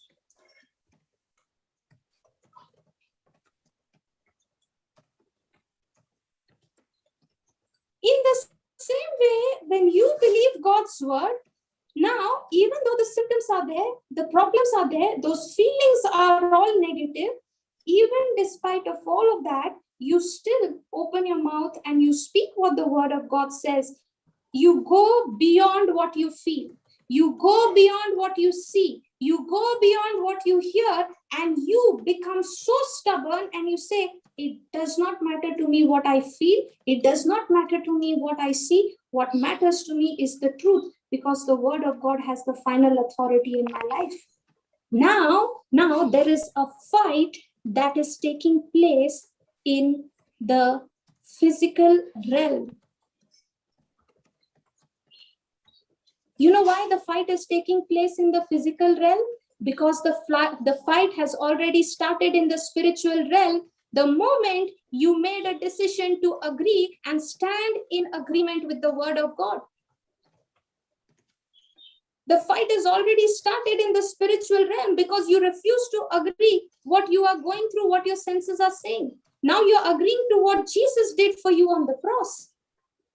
And when you change your thinking and you start believing and speaking what Jesus did on the cross and not what you are feeling, now things begin to change in your favor. So what is this spiritual life all about? This spiritual life is all about you trusting in Jesus and in his word, believing and moving into action based on what he said. Now you are actually taking possession of what Jesus has finished for you on the cross. Are you all understanding? And when all this battle is going on, the devil's job is for you to make sure that you don't trust trust Jesus. You know, there are so many times in our life where we have come so close to our breakthrough, but because of what you felt, you gave so much importance to what you felt, what you heard, and what your past experiences was, and you took a decision, you gave a response corresponding on what you felt based on what you thought. The blessing was right at the door, and you just turned away from it.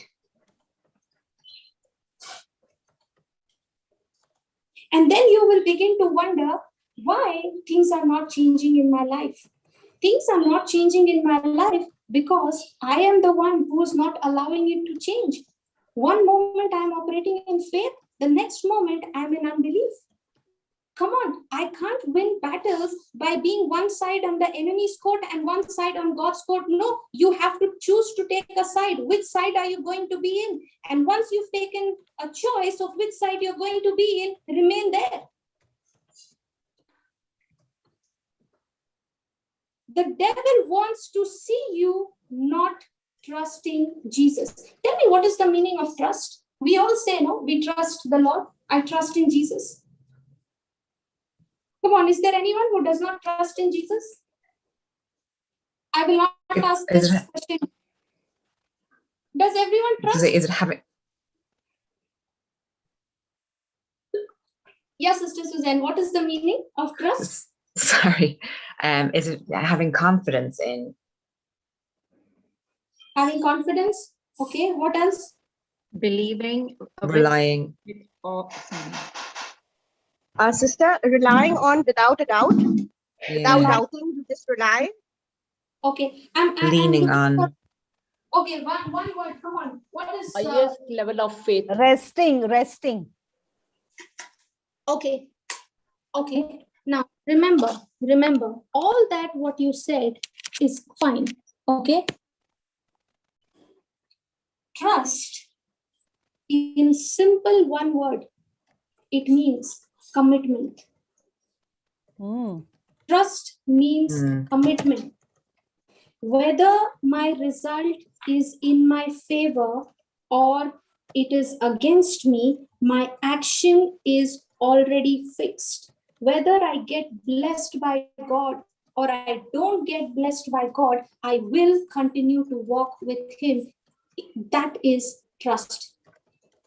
I have committed to walk with Him. Whether I see the manifestation or I don't see the manifestation, I am committed to walk with Him. Trust means my single decision of being committed. Did you understand that? Yes. You know, you can have confidence in the Lord. You can have a single, all that answers which you all gave is all correct. You can have all of that. But if your commitment to that is not there, I am not trusting. I am wavering. The moment of, the minute the slightest issue comes up, a storm comes, now you're saying, I trust in the Lord. Jesus, I trust in you. You are saying it, but your emotions are taking you for a ride. One moment you are feeling all happy, joyful. The next moment when you don't see the results coming and it is delaying, now what's happening to your joy? What's happening to your peace? Are you still trusting Him? Commitment is not a problem with us. Okay, commitment is not a problem with us. Being committed to the world system instead of being committed to God's instructions is the problem. We are committed to the wrong system. We don't have a problem being committed, but instead of being committed to God's instructions, I am more committed to the world's instruction. Okay, let me give you an example. Let's say if you get a job, okay? Let's say if you get a job, will you go to that job on time? Yes. Yes. Now, let's say that person has got a job. Now that person is going for that job on time. Now, that same person, when it comes to coming to church on Sunday, is that same person coming now on time? Yes. Come on, if that person's he's house is, committed. if that person's if that person's house is far away from the church, is he going to come on time? Or is he going to say, I went last week? Yeah, maybe. See, the same person goes to that job, even though his office is 20 kilometers away. The same person gets a call, and that person, he gets a call and he says, listen, can you go and please pray for a person who is, admitted in the hospital? It's just 2 kilometers away. That person will say, let me check my calendar if I have the time. Yes. Isn't it? Let me see, brother. Let me see, sister, if I can go. I will let you know. Will he tell the boss, I will let you know if I am coming today to office or not? No. The boss will say, stay in the house. No need to come. Come on, are we really committed to what the word says? When it comes to my job, I am committed, 100% committed, sometimes more than 100%. But when it comes to my commitment with the Lord, what is happening to our commitment? Do I make adjustments? Yes, it wavers. See, our disciplining of the mind is based on where and what is your priority.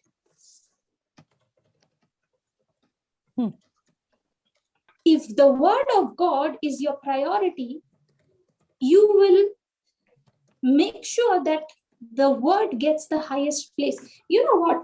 We always have this tendency. Okay, I want to spend time with the Lord. We all have the desire, but you know what is the time the Lord gets? The leftover.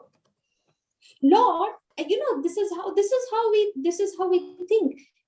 If I have to spend time with the Lord, immediately I will start thinking, let me just finish and get rid of all my work. I don't want any of my office work. I don't want any of my personal work to interrupt my time with the Lord. So let me just finish everything. And then at the end, when everyone's gone to sleep, I will sit and spend time with the Lord. And when you reach that time, you yourself is so sleepy and exhausted and tired. By the time you open the Bible, you have started snoring.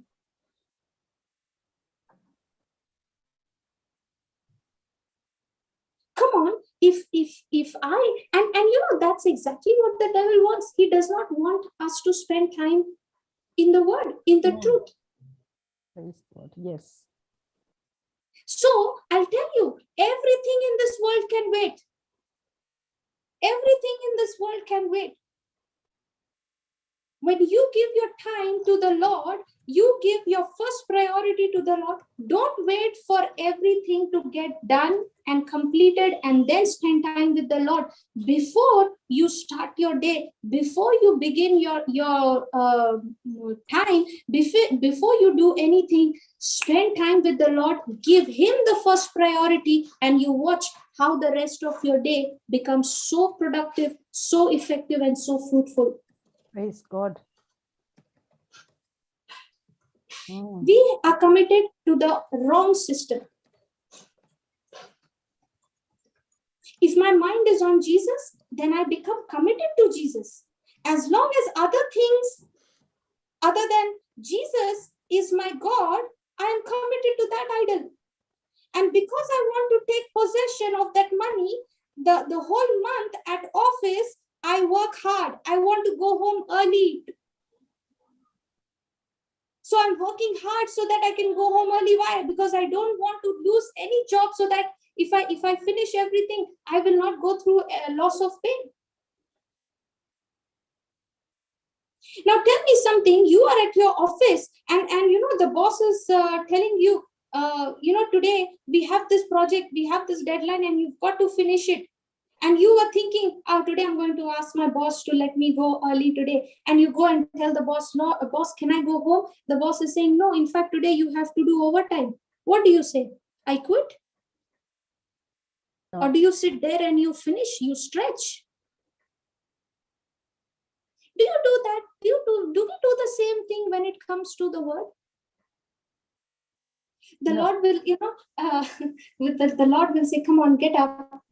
Lord, 5 minutes, Lord, 5 minutes, let me sleep. After 5 minutes, I'll wake up. Lord, 10 more minutes. That's what I do sometimes. Yet God is so merciful. Yet Yes. God's love is so amazing for us. He accepts us the way we are, and He transforms us through His love.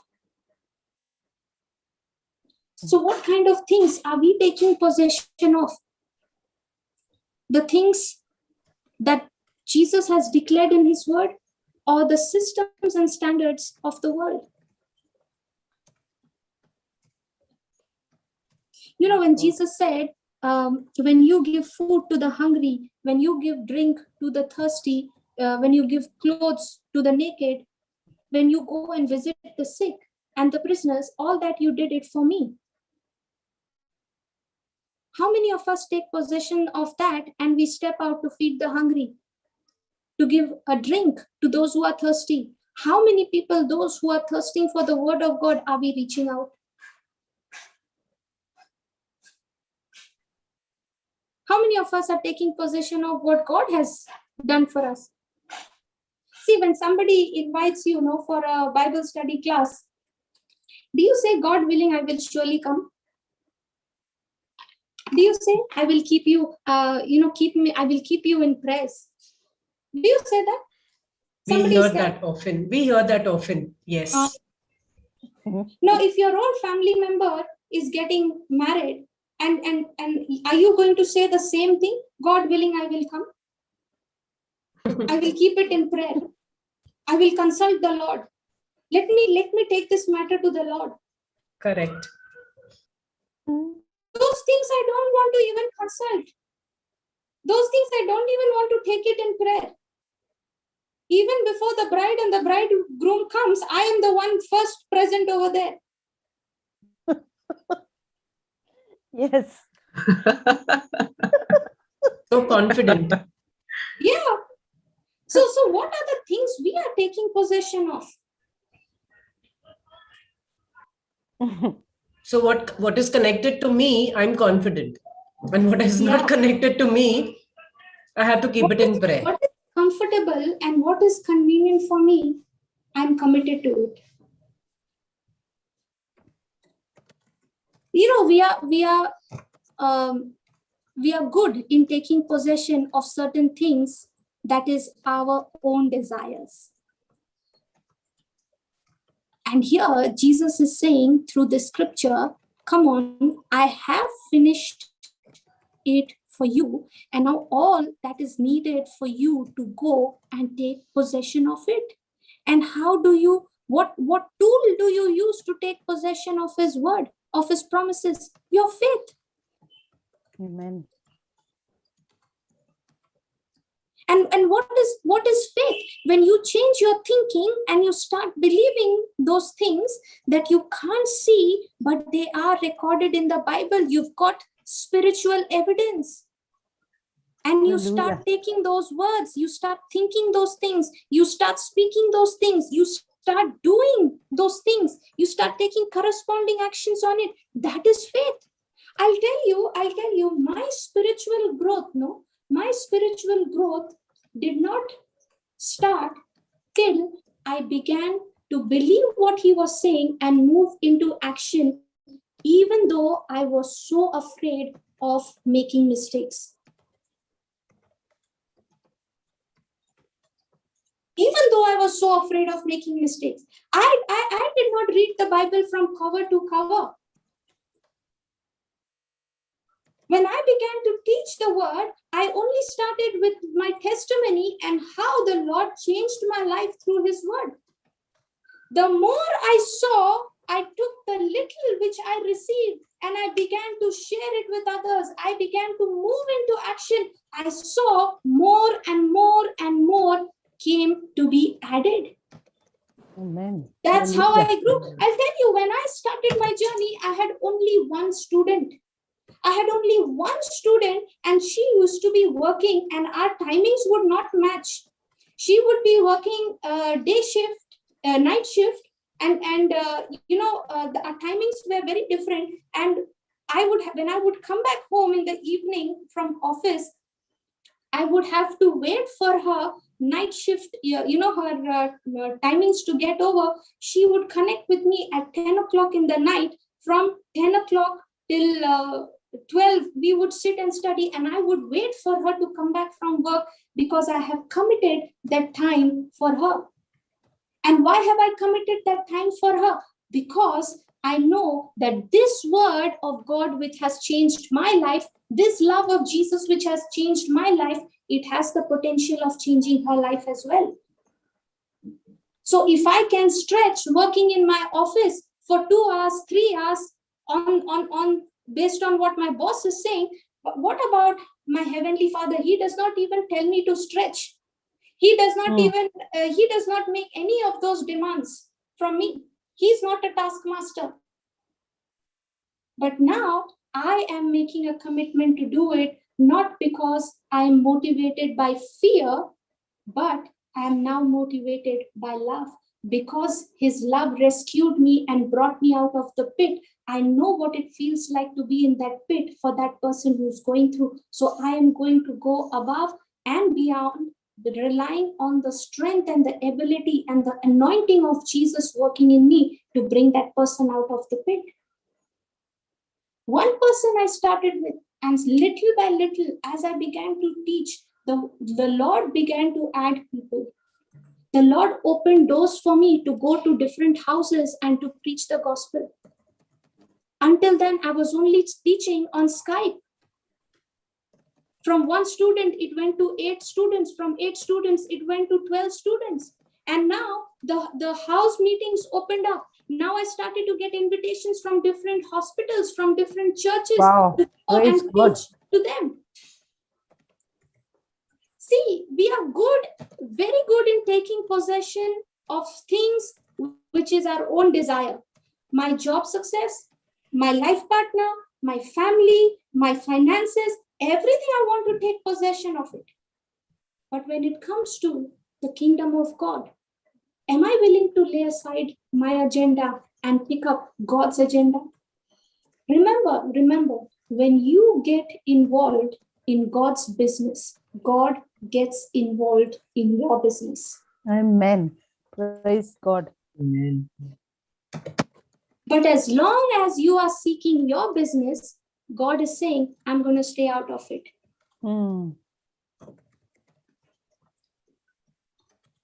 It would be absolutely foolishness to labor and sweat with your own limited strength and ability, where you have the King of Kings and the Lord of Lords promising you that I've got you covered.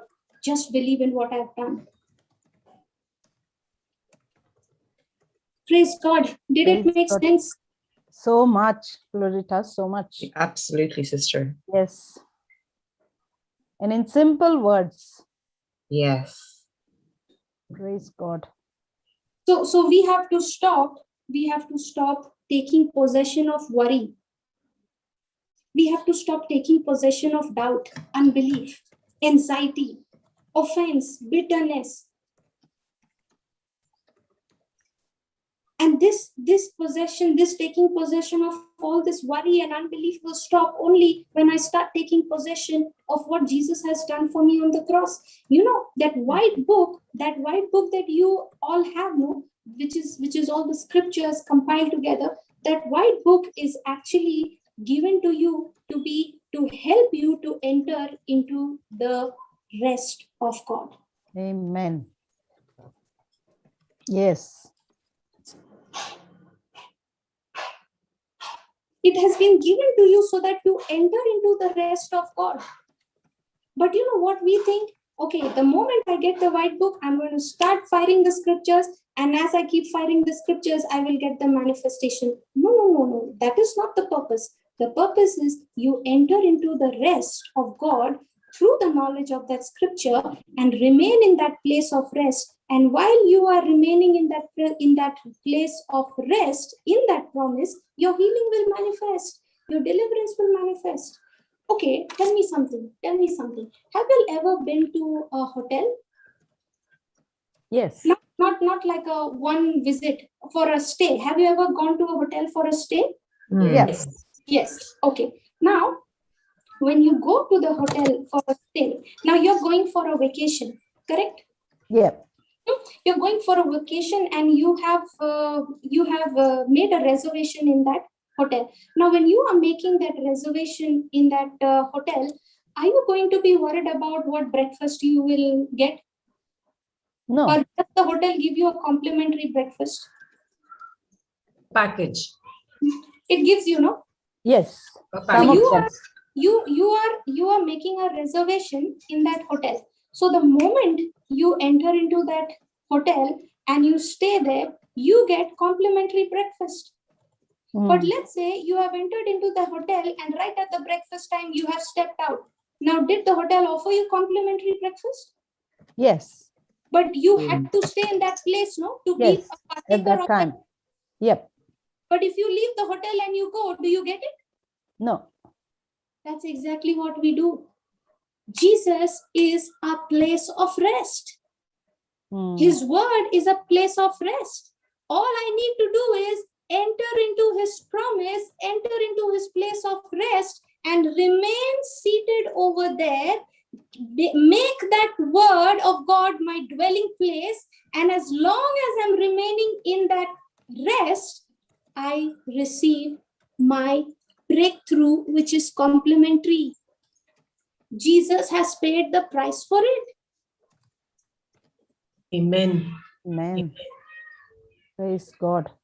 So when you are saying, by the wounds of Jesus I am healed, when you are saying the Spirit of truth abides in me, teaches me all things, guides me into all truth, what are you doing? You are laboring to enter into that rest. And when you have entered into that rest, remain there.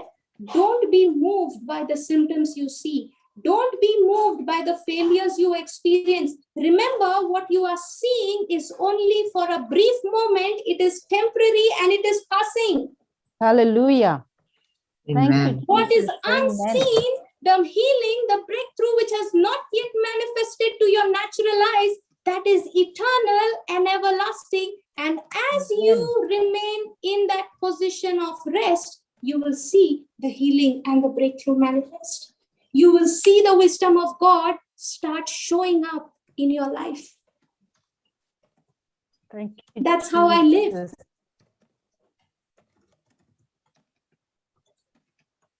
Praise God. You know, Jesus has made everything for us so easy, but we unnecessarily complicate it. And then we begin to wonder, where is God? God is right there. I am the one who has moved away from him.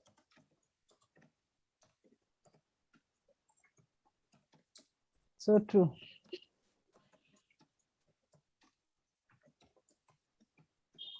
Praise God. Did you all understand? Yes, Florissa. So what is going to be our spiritual journey? Rest. Yes. Entering into his rest. Yes, our spiritual journey has to be of laboring to enter into that rest by acknowledging what the word of God says. I have to learn to tame my mind. Wow.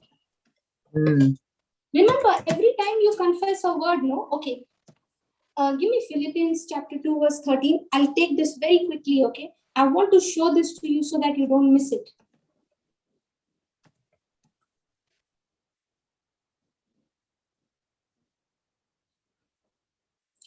Praise Philippians God. chapter 2, verse 13.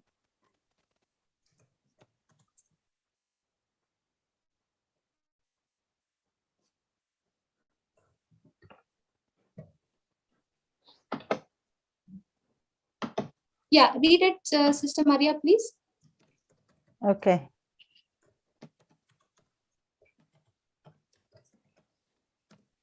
Philippians chapter 2, verse 13. For it is God which worketh in you both to will and to do of his good pleasure. Okay. For it is God which is working in you. Who is working in you? God. God. Be very clear. Okay. It is God who is working in you. In you. For what? To will and to do his good pleasure.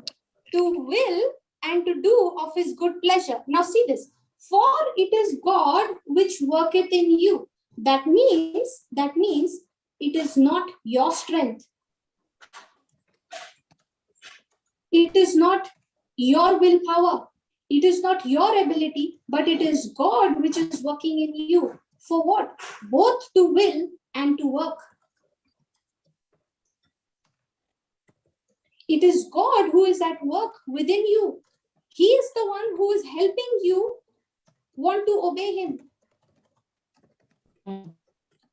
Just put the TPT translation of the scripture.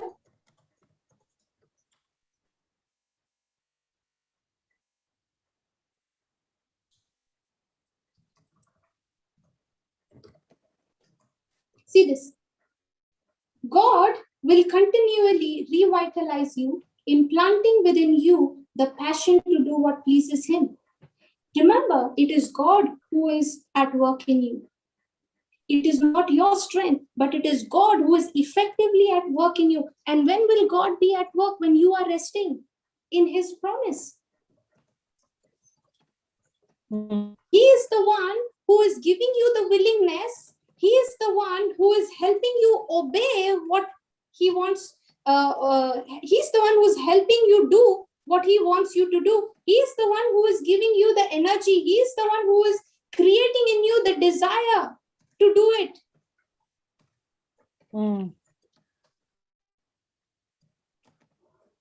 So this is what he has done for us. He is saying, come on, I don't need you to work with your ability, because you can never work with your ability and get my kind of results. And that's the very reason why God has given us the Holy Spirit, because it is the Holy Spirit who is working in me, through me, to bring to pass God's plan and purpose to completion in my life. So what am I supposed to take possession of? I'm supposed to take possession of what he is doing. And what he has done for me is, he is the one who has given me his strength. He is the one who has revitalized me. He is the one who has implanted within me the passion to do what pleases him. You know, when you realize, and when this scripture, when this truth becomes your reality, you will not have to struggle to come out of any bad habit that you are struggling to overcome.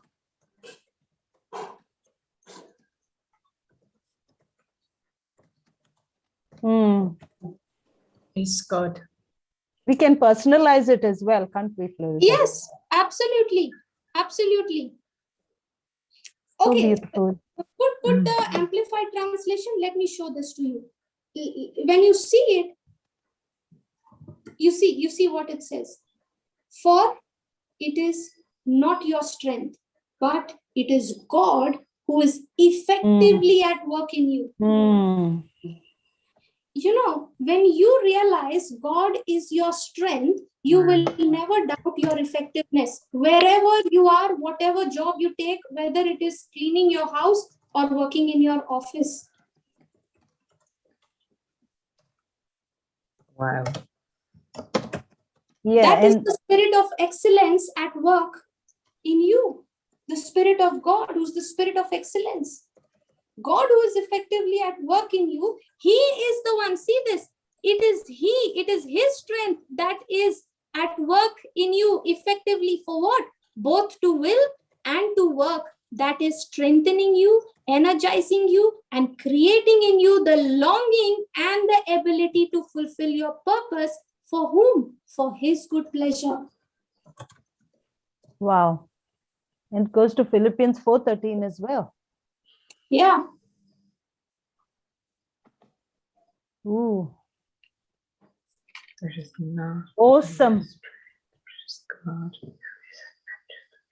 Now, because if you believe it, I'll tell you honestly, sister, the kind of schedule that I have, no, okay, there are times at work in my office, I have to stretch to work not just 8 hours or 9 hours.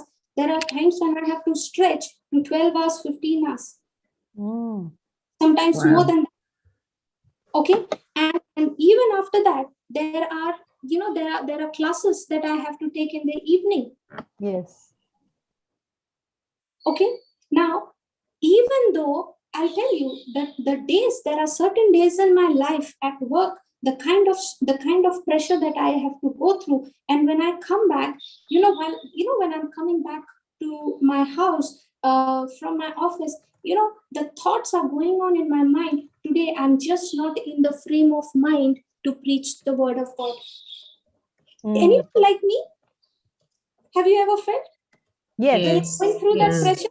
Today, I'm just not in the frame of mind. Lord, I don't know what I'm going to do, what I will preach today. Lord, there are so many things happening. Come on, don't we have that thought coming? Yes. Yes, it does. Now, when you are experiencing that pressure, what is the easiest way out? Call it quit. Yes. I can't come. I can't do it. Yes. I'll tell you, there are times when I come and sit in the house and I know I'm totally, a blank. I don't know what to teach, but I know one thing, that according to Philippians 2:13, Jesus is constantly speaking to me and he's saying it is not your strength, but it is yes. Praise God. And I'm saying, you Lord, I'm submitting myself to your strength. I'm entering into the rest. Now you take over.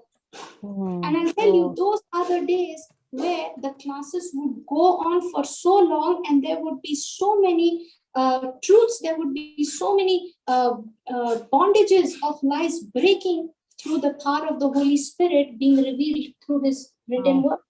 Praise God. There are times in my office where I am stuck at work and I know I have committed a time to preach the gospel in between that, and I know my work wants me, my job needs me to be there. You know what I would do? I would say, Lord, no matter what, I am not canceling. I'm not saying I'm not going. I will still go ahead and commit. I'll tell you, I will go to some place in my campus, in my office, where people are not there. I would go and take the class and come back and resume my work. And you know why I'm saying this? I'm only saying this because the Lord has shown me that when I operate in His strength, I don't need to make excuses. I don't need to call it a quit, because when I stop working, God takes over. Wow, praise God. Yes, that's so true, Florisha. It's all about how much I am willing to rely on Him and take possession of what He has done and start operating in faith. Yes.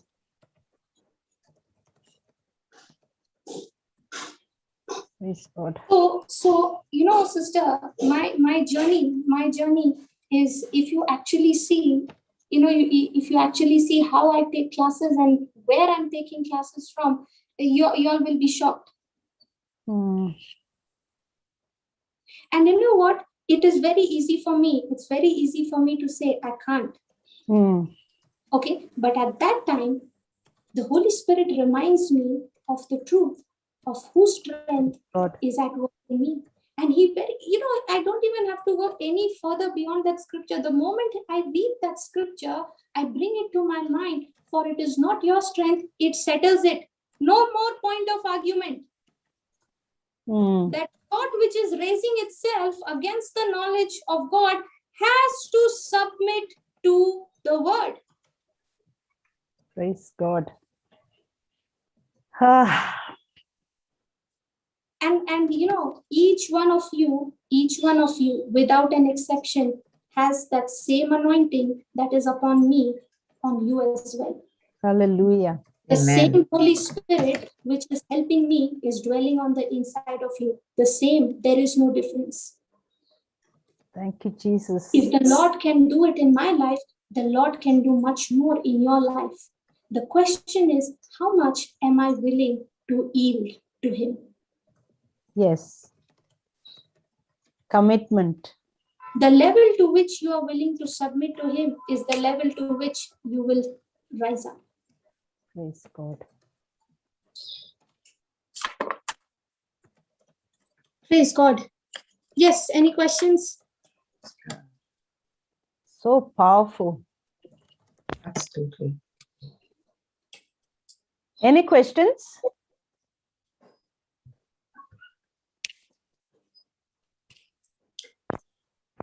I think I need to go back and listen to this again. Yes, yes. Praise Sister God. Florita, I was just saying in last week's session, but I think it was the very end of the session that I'd mentioned it, so you'd probably left. But I had heard you give your testimony briefly on Melbourne in July, and I was so blessed when you'd mentioned that you used to take one teaching and listen to it again and again and again and again and again.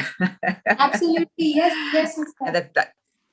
And that the enemy used to tell you, oh, but you're missing out on this teaching and that teaching and all the new teachings, but you would still stick to just one teaching and keep listening to it. And that, or hearing you say that, was confirmation to me, because Brother Johnson has been saying it since the first time I ever met him. I've heard it from so many people that have had success and have seen their breakthroughs, have all said the very same thing. They've taken one teaching until they knew the next time the person was going to cough. And then it was only then that they knew each line that was going to come next, that they would move on to the next teaching. Absolutely, so yes. Thank you so much for that. Praise God. See, that's why, sister, there is, I can accumulate so much of knowledge, but that knowledge is not going to benefit me if I don't apply it. There is absolutely no point in becoming a Bible scholar and not understanding the practical side of it. That's why the scripture says in Hebrews chapter 4 verse 2, the word that they heard did not profit them because it was not mixed with faith. Wow. So I may know very little, but if that little I have learned to make it my lifestyle, that is more than enough to wreak havoc in the kingdom of darkness. Amen. Praise God. Awesome. Even if you know little, Florita, the Holy Spirit is adding to it. See? Yeah, yes. It's taking over. You just said that. Absolutely, yeah.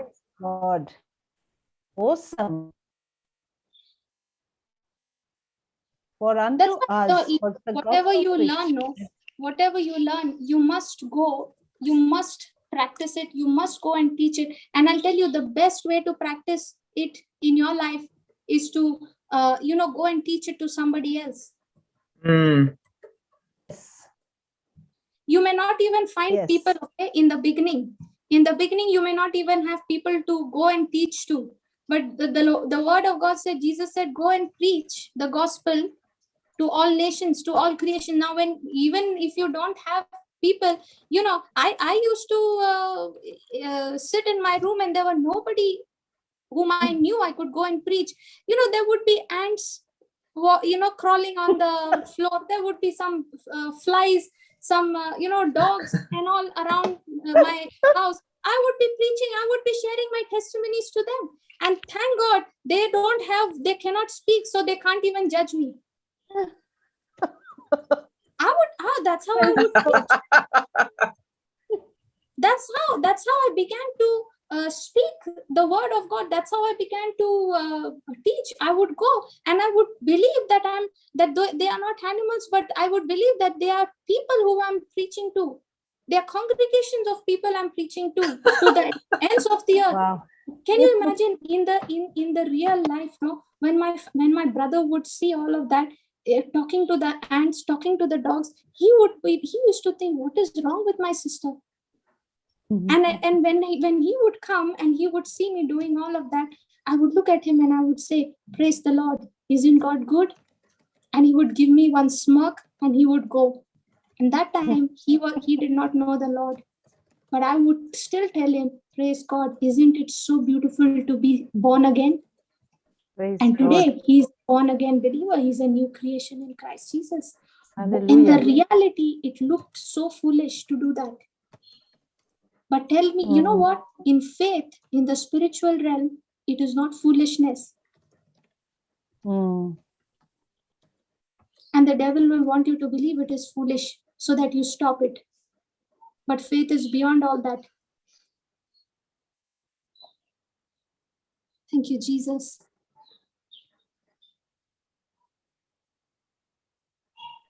Yes, Sister Maria, over to you. So beautiful.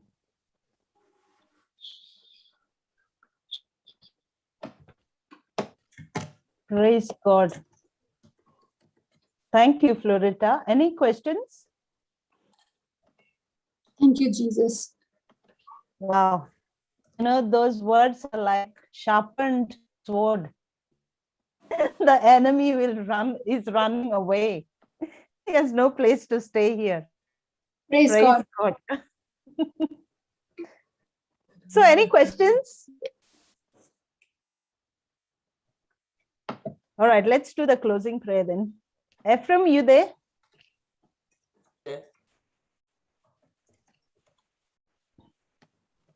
Thank you, Heavenly Father. Thank you, Jesus. Thank you, Holy Spirit, for each and every participant at this session today. Thank you, Lord, for bringing us together as one family. Thank you, Lord, for being with us all throughout the session. Thank you, Lord, for the beautiful testimonies we heard today. Lord, we thank you for speaking your precious word to us through Sister Florita. Holy Spirit, we thank you for helping us to understand your word. Lord, what we have learned today help us to study and practice this word in our daily life. We make this prayer in the most holy name of Jesus Christ. Amen. Amen. Amen. Amen. Amen. Praise God.